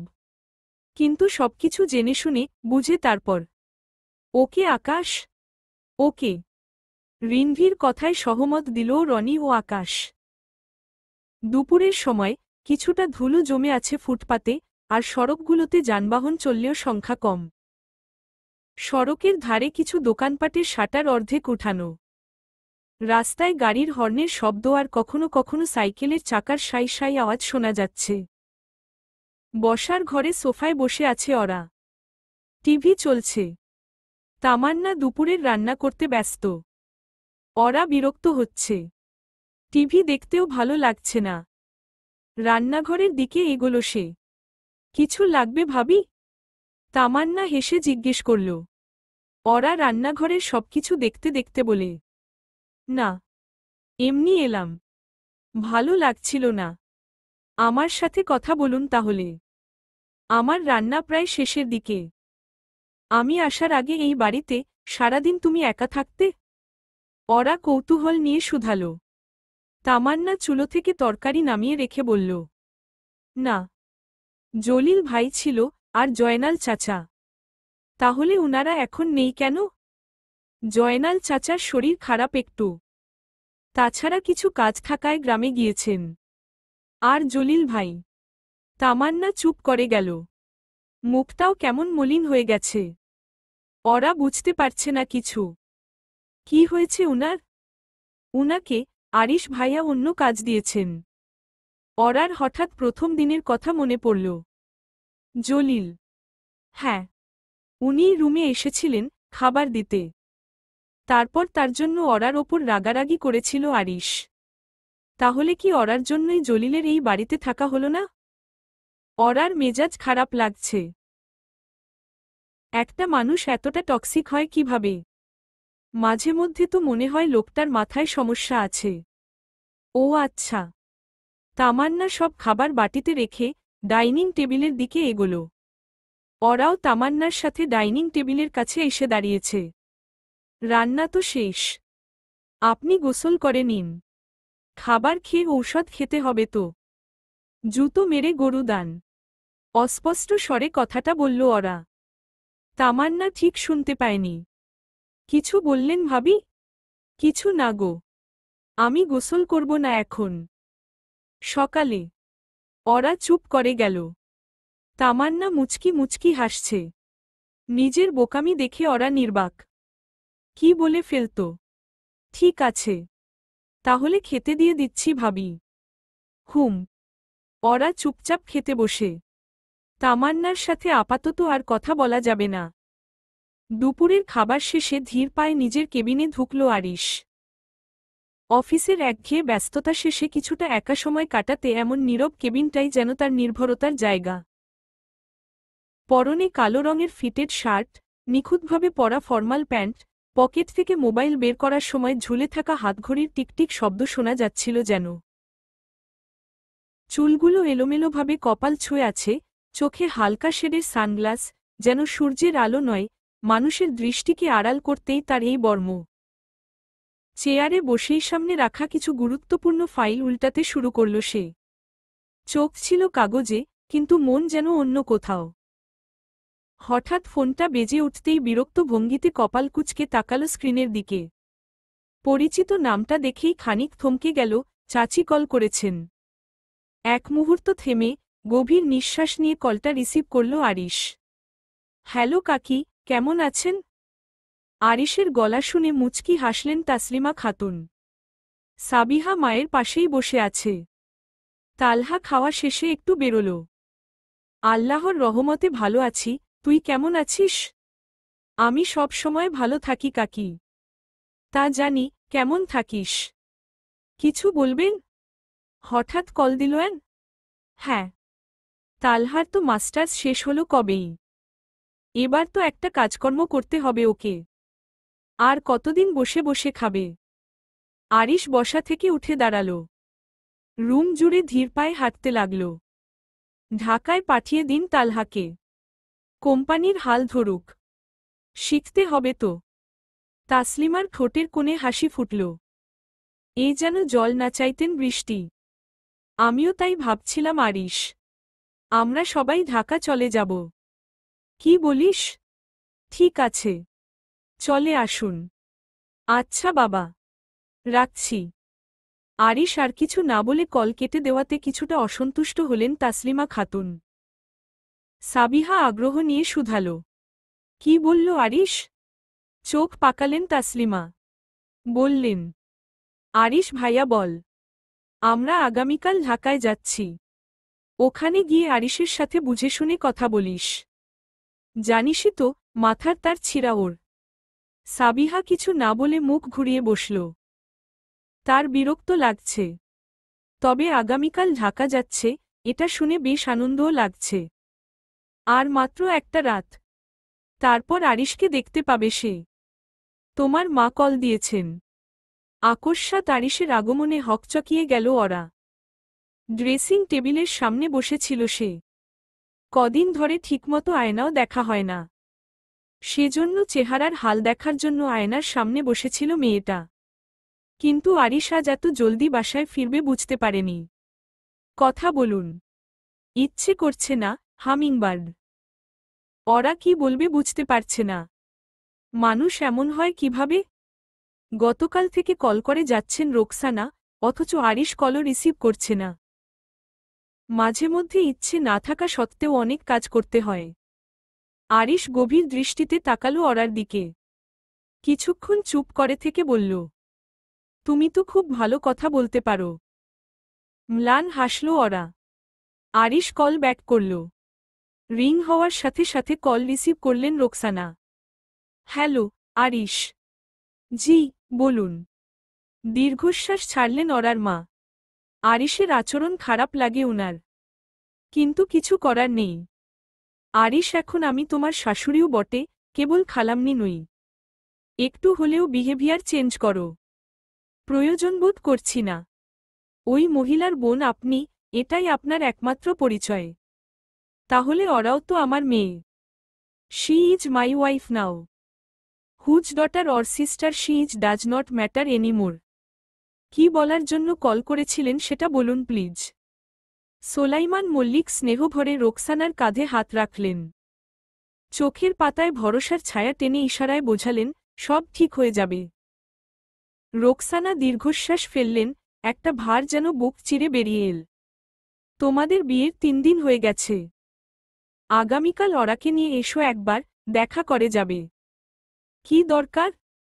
মাত্র 3 দিন হলো, এর মধ্যে দেখা করার দরকার নেই।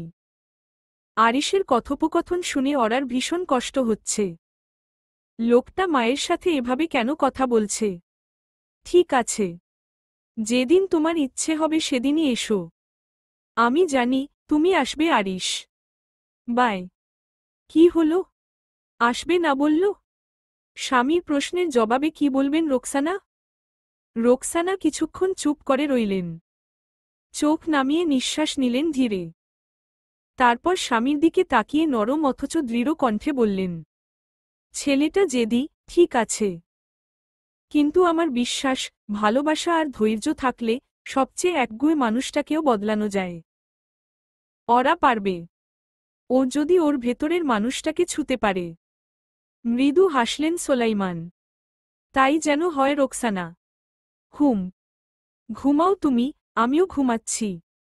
রোকসানা চুপচাপ চোখ বন্ধ করে শুয়ে রইলেন। সোলাইমানও চোখ বন্ধ করলেন, ঘুমানোর উদ্দেশ্যে। বিছানার উপর ফোনটা রেখে ধীরে ধীরে জামাকাপড় খুলতে লাগল আরিশ। শরীরে তখন কেবল একটা আন্ডারওয়্যার। ওরা এক পলক তাকিয়েই চোখ ফিরিয়ে নিল, মুখে তীব্র বিরক্তি, ক্ষোভে তার বুক ধুকধুক করছে। ধৈর্যের সীমা পেরিয়ে যাচ্ছে প্রতিদিন। এমন এক উন্মাদ, জেদি, খামখেয়ালি মানুষের সঙ্গে থাকা শ্বাসরুদ্ধকর হয়ে উঠেছে। চুলগুলো তাড়াতাড়ি বিনুনি করে বিছানার দিকে এগোলো ওরা। চুপচাপ। অভিমান তার চলনে। আরিশ চুপচাপ তাকিয়ে রইল ওর দিকে। এই মেয়েটাকে দেখলেই বুকের ভেতর এক অদ্ভুত অনুভূতি হয় তার। যেন নরম মেঘের মতো ফোলা ফোলা গাল, আর সেই গালেই একটা টোল। ছোটখাটো গড়নের মেয়েটা দেখে অনেক সময় বাচ্চা মনে হয় আরিশের। এভাবে দাঁড়িয়ে থাকবেন? আরিশকে এভাবে দাঁড়িয়ে থাকতে দেখে শুধালো ওরা। ভাবনার জগৎ থেকে বেরিয়ে এলো আরিশ। ওরার দিকে এগিয়ে যেতে লাগল। ওরা চুপচাপ বসে আছে। ফের কিছু করলেই বাড়ি ছেড়ে পালিয়ে যাবে সে। যে ভদ্রলোক ওরার মাকে অসম্মান করেছে তার সাথে ওরা থাকবে না। কিছুতেই না। এই কদিন ভয় ভয় ছিল সে। এখন কিছুটা হলেও ভয় কেটেছে। তোমার সমস্যা হচ্ছে? না। তবে? নাথিং। ওরা কিছু বোঝার আগেই আরিশ তাকে বিছানায় ধাক্কা দিয়ে ফেলল। চমকাল ওরা। রেগে বলল, কি করছেন? আরিশও অবাক হল ওরার আচরণে। মেয়েটার এতটা সাহস হল কিভাবে হঠাৎ? আরিশ ওরার শরীরের ওপর ঝুঁকে ওর কপালে আঙুল ছুঁয়ে বলে, 2-3 দিনেই ভয় কেটে গেছে? শুকনো ঢোক গিলল ওরা। আরিশের হিংস্র আচরণগুলো মনে পড়ে গেল। প্লিজ, সরুন। কেন? আমার ভালো লাগে না এসব। ভালো লাগে না? আরিশের কানে বারবার কথাটা বাজতে লাগল। ওরার তাকে, তার স্পর্শ ভালো লাগে না? কিন্তু কেন?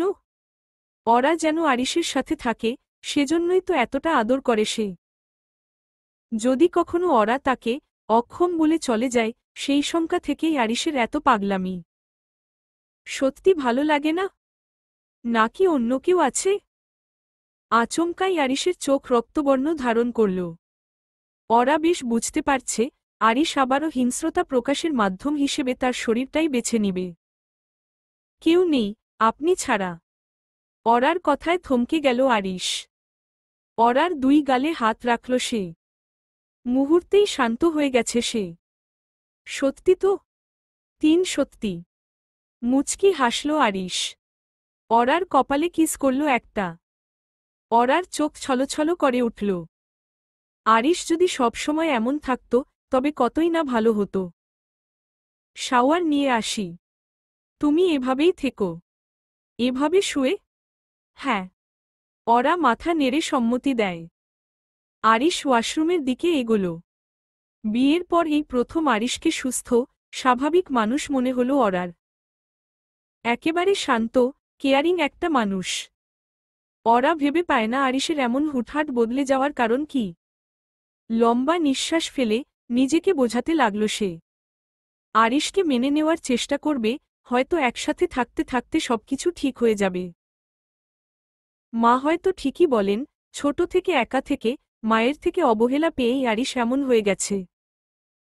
অরার মনে নানা প্রশ্ন ঘুরপাক খাচ্ছে, কিন্তু সে কিছুই জিজ্ঞেস করতে পারছে না। আরিশের আচরণ যেন এক ধরনের বিপর্যয়। ওয়াশরুমের দরজা বন্ধ হওয়ার শব্দ শোনা গেল। অরা একে একে সমস্ত অনুভূতিগুলো অগ্রাহ্য করে সোজা হয়ে শুয়ে রইল। একাকী হয়ে যাওয়া অনুভূতি তার ভেতর ঢুকতে থাকল, যেন এই ঘরটায়, এই মুহূর্তে সে একা। কিন্তু তারপরে মনে পড়ল, আরিশ কি আদৌ কখনো তাকে একা থাকতে দেব? আরিশ প্রায় 5 মিনিট পর ফিরে এলো। অরা একে একে সমস্ত অনুভূতিগুলো অগ্রাহ্য করে সোজা হয়ে শুয়ে রইল। একাকিত্বের এক অদ্ভুত ঠান্ডা ঢেউ তার শরীরের উপর দিয়ে বয়ে যেতে লাগল। মনে হচ্ছিল, এই ঘরটা, এই মুহূর্তটা, সবকিছু মিলিয়ে সে একা, নিঃসঙ্গ। কিন্তু পরক্ষণেই মনে পড়ল, আরিশ কি আদৌ তাকে একা থাকতে দেব কখনো? না, আরিশ তো তেমনই, ওভার পজেসিভ, টক্সিক, একগুঁয়ে আর জেদি। অরার পক্ষে একা থাকা যেন ভাগ্যেও নেই। প্রায় 5 মিনিট পর ফিরে এলো আরিশ। অরা এখনও একদৃষ্টে ছাদের দিকে তাকিয়ে শুয়ে আছে। তাকে আগের অবস্থানে দেখে মনে একটা চাপা সন্তুষ্টি ফুটে উঠল আরিশের চোখে। সামনে তাকাতেই অরা দেখতে পেল, ভেজা চুলে জল টপটপ করে ঝরছে আরিশের কপাল থেকে। ধবধবে ফর্সা বুকেও পানির ফোঁটা লেগে আছে। অরার বুক ধকধক করে উঠল। তার শরীর অবচেতনে কেঁপে উঠল। অরার জীবনে আরিশই প্রথম পুরুষ, যার স্পর্শে, উপস্থিতিতে অদ্ভুত এক অনুভূতি হয়। যে অনুভূতির ব্যাখ্যা অরা নিজেই জানে না। সেদিন থেকে, যেদিন এই পুরুষটা তার জীবনে জোর করে ঢুকে পড়েছে, অরার ভেতরে তীব্র ঘৃণা আর অনিচ্ছার পাশাপাশি একটা জটিল আকর্ষণ কাজ করে। অথচ এই আকর্ষণ ভালোবাসা নয়, একরকম জ্বরের মতো। কাঁপিয়ে তোলে, জ্বালিয়ে দেয়, আবার নিস্তেজও করে দেয়। আজ পর্যন্ত অরা কোনো ছেলেকে ভালো লাগার চোখে দেখেনি। ছোটবেলা থেকেই তার মনে একটাই স্বপ্ন বাসা বেঁধেছিল, একটা শান্ত, সুন্দর সংসার। একজন স্বামী থাকবে, যে তাকে ভালোবাসবে, রক্ষা করবে, আর ছোট ছোট মুহূর্তে তাকে পূর্ণতা দেব। লেখাপড়ায় তেমন আগ্রহ ছিল না কখনো। শুধু সামাজিক দায়বদ্ধতা থেকেই চালিয়ে যাচ্ছিল সবকিছু। তাই যখন আরিশ একটু কোমল হয়, একটু স্নেহ মেশানো আচরণ করে, অরা সবকিছু ভুলে যায়। মনে হয়, এই তো সেই স্বপ্নের সংসার, এই তো সেই মানুষ, যার হাতে নিজেকে নির্ভয়ে তুলে দেওয়া যায়। কিন্তু খুব তাড়াতাড়ি সেই স্বপ্নভঙ্গের শব্দ শুনতে পায় সে। মনে পড়ে যায় আরিশের দমনমূলক আচরণ, তার হঠাৎ করে আগুন হয়ে ওঠা স্বভাব, তার সেই হিংস্র রূপ, যেটা কেবল ভালোবাসার ছায়ায় ঢেকে রাখা ছিল কিছু সময়ের জন্য। এই মুহূর্তে অরার চোখ সরানোরও সাহস নেই। সে জানে, আরিশ রেগে যাবে। তার দিকে তাকিয়ে থাকতে হবে নিঃশব্দ আনুগত্যে। ভেতরে ভেতরে অসহায় অনুভব করলেও, অরা জানে, প্রতিরোধ করার ক্ষমতা তার নেই। শুধুই তাকিয়ে থাকা, এটাই যেন এখন তার একমাত্র উপায়। শোয়া উঠে বসবে হামিংবার্ড? আরিশের কণ্ঠে ছিল চাপা আদেশের টান। অরা তাড়াতাড়ি মাথা নাড়ল। আরিশ ওয়ার্ড্রবের দিকে এগিয়ে গেল। হাঁটতে হাঁটতেই বলল, বসো। শুয়ে থাকতে বলেছি বলে শুয়েছিলে? জি। এত ভয় পাও? অরার ঠোঁট কাঁপল। কিন্তু কোনো কথা বের হল না। আরিশ কালো শার্ট আর জিন্স পরছে। হঠাৎ অরার খেয়াল হল, এতদিনেও সে আরিশকে কখনো অন্য কোনো রঙের পোশাকে দেখেনি। সবসময় কালো। অদ্ভুত একরকম। মনে হয়, কালো রংটা যেন আরিশের মনের প্রতিচ্ছবি। প্রশ্ন করতে চাইলেও নিজেকে থামিয়ে দেয় অরা। সে জানে, প্রশ্ন করলেই হয়তো আবার নতুন ঝড় উঠবে। মাঝে মধ্যে আপনি খুব ভয়ানক হয়ে ওঠেন, সেজন্য। আরিশ কিছু বলল না। থেমে গেল। তার চোখে এক ঝলক ছায়া নেমে এলো। সে যেন নিজের মধ্যে তার মায়ের প্রতিচ্ছবি খুঁজে পেল। হ্যাঁ, তার মাকে সে ভয় পেত এমনভাবেই। আর এখন, ওরাও তাকে ভয় পায়। তাহলে কি সে ও মায়ের মতোই একজন আতঙ্কের উৎস? নিজেকে নিজের কাছে অচেনা লাগছিল আরিশের। কেন এমন করে সে? কেন এই নিষ্ঠুরতা?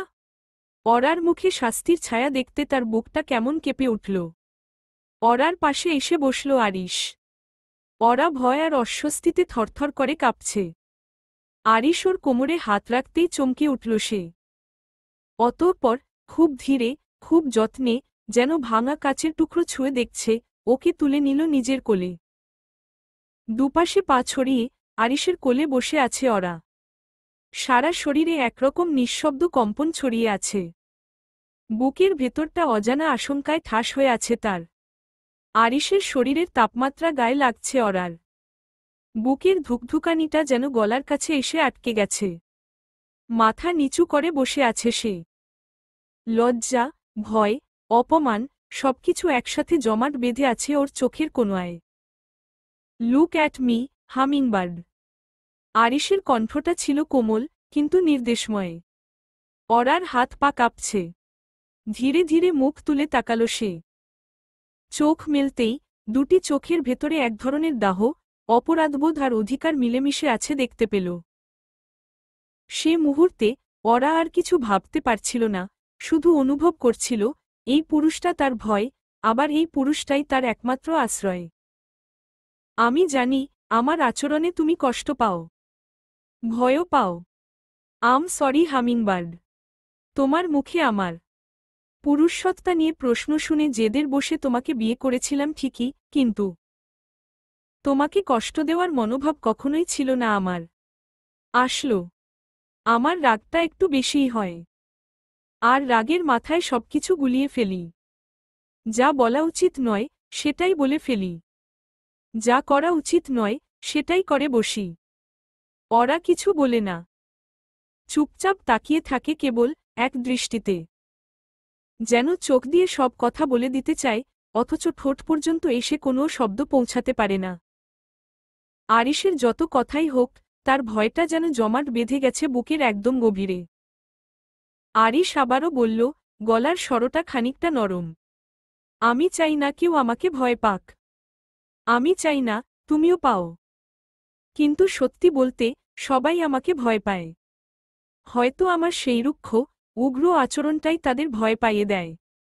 আর তুমি, তোমার সাথে যা করেছি, তাতে ভয় পাওয়াটা তো খুবই স্বাভাবিক। আপনি যদি সবসময় এমন শান্ত থাকতেন, তাহলে আর ভয় পেতাম না। ভয় আর বিব্রততায় গলা শুকিয়ে গেল অরার। সে কথা শেষ না করেই চুপ করে গেল।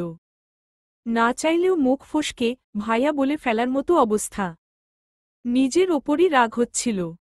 কি সর্বনাশ! আরিশ ব্যাপারটা ধরে ফেলল। চোখ একটু সংকুচিত করে গম্ভীর গলায় বলল, আমি তোমার স্বামী। স্বামীকে ভাইয়া বললে সেটা কেমন শোনায় ভাবতে পারো? ভুলে অসহায়ের মতো বলল অরা। অভ্যাস করে নাও, আমার নাম নিয়ে ডাকো আরিশ।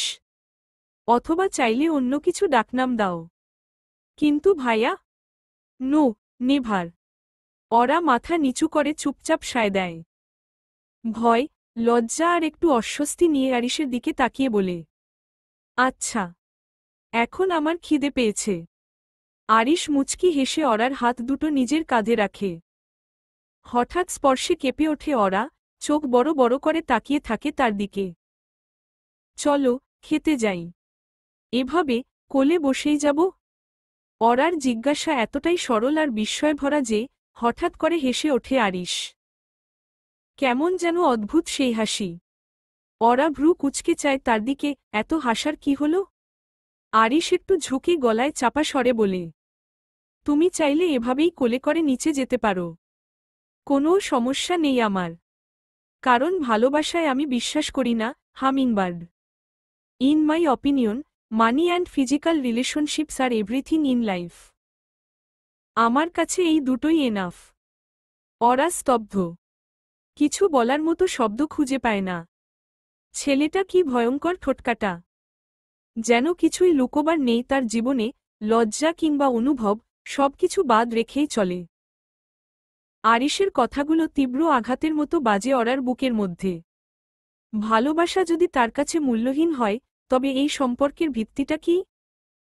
শুধুই কি শারীরিক সম্পর্ক এবং জেদ?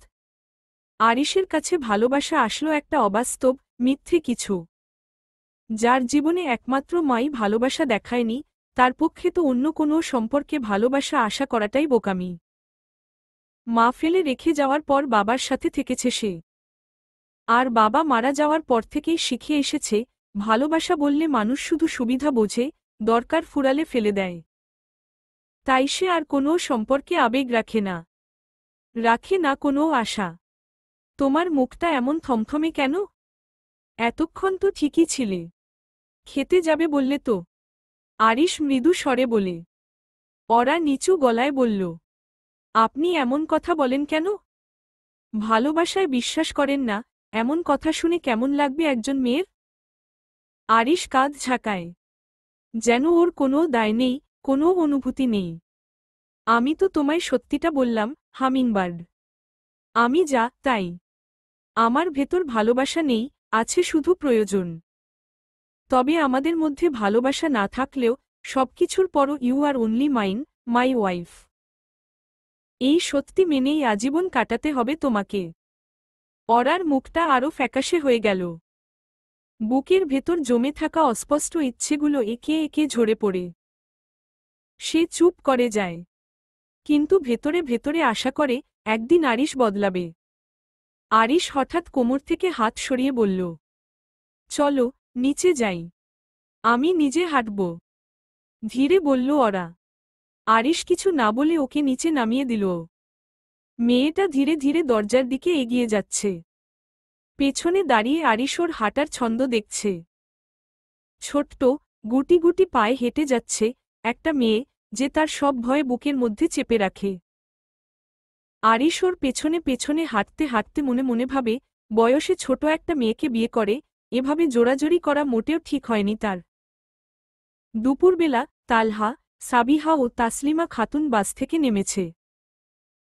বাসস্ট্যান্ডের চারপাশে প্রচুর লোকজনের ভিড়, পথচারীদের হাঁটা চলা, রিকশা আর সিএনজি গাড়ির শব্দ, সবই যেন এক অস্থির পৃথিবীর অংশ। গরম রোদে কপালের ঘাম মুছতে মুছতে আশেপাশে তাকাচ্ছেন তাসলিমা খাতুন। ভাইয়াকে কল দেব, মা? তালহা আশেপাশে তাকাতে তাকাতে শুধাল। তাসলিমা খাতুন কিছুটা রেগে বললেন, সেটা আবার জিজ্ঞেস করা লাগে নাকি তোর? কল দে, লোক পাঠাতো বল।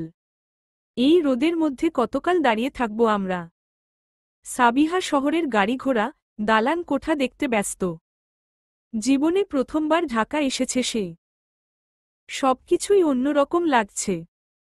গড়গড়িয়ে চলতে থাকা বাসগুলো, সিগন্যাল বাতি, রাস্তার ধারে দাঁড়িয়ে থাকা ছোট দোকানপাট এবং শহরের ব্যস্ততা যেন এক অন্য জগতের ইঙ্গিত দিচ্ছে। ঢাকার মাটি, শহরের গন্ধ আর তীব্র রোদের মাঝে তাকে নতুন এক অনুভূতি ঘিরে ধরেছে। সেই সাথে মনে একটা চাপা উত্তেজনা কাজ করছে। আরিশের সাথে দেখা হবে। দীর্ঘ 10 বছর পর আরিশকে দেখতে পাবে সে। 10 বছর আগে আরিশ গ্রামে গিয়েছিল একবার। তারপর আর যায়নি সে। তালহা আরিশকে কল করল। আরিশ কল রিসিভ করছে না দেখে আরও একবার কল দিতে লাগল তালহা। এবার কল রিসিভ করল সে। ভাইয়া, আমরা সায়দাবাদ বাসস্ট্যান্ডের পাশে দাঁড়িয়ে আছি। অপেক্ষা কর, গাড়ি পাঠাচ্ছি। ওকে ভাইয়া। আরিশ কল কেটে দিল। তালহা বলল, গাড়ি পাঠাচ্ছে বলল। বাসে থাকতেই কল করা দরকার ছিল। তাহলে এখানে এসে দাঁড়িয়ে থাকতে হতো না। সাবিহার কথায় তাল মেলালেন তাসলিমা। ঠিকই বলেছিস। কি আর করার? একটু অপেক্ষা কর। তিনজনে দাঁড়িয়ে থাকে। সিটি বাসগুলোর হর্ন, রিকশা চালকদের চিৎকার আর লোকজনের দৌড়াদৌড়ি শহরের অস্থিরতা আরও বাড়িয়ে দেয়। কিছুক্ষণ পরই গাড়ি নিয়ে জলিল আসে তাদেরকে নিয়ে যেতে। গাড়িতে উঠে বসে সাবিহা এক দীর্ঘ স্বস্তির নিঃশ্বাস ফেলল। শহরের উন্মত্ততা আর রোদ থেকে কিছুটা মুক্তি পেয়ে সে শান্ত অনুভূতি অনুভব করছে। আর জানালা দিয়ে ঢাকার অনিন্দ্য সুন্দর দৃশ্য দেখছে। চলবে ইনশাআল্লাহ।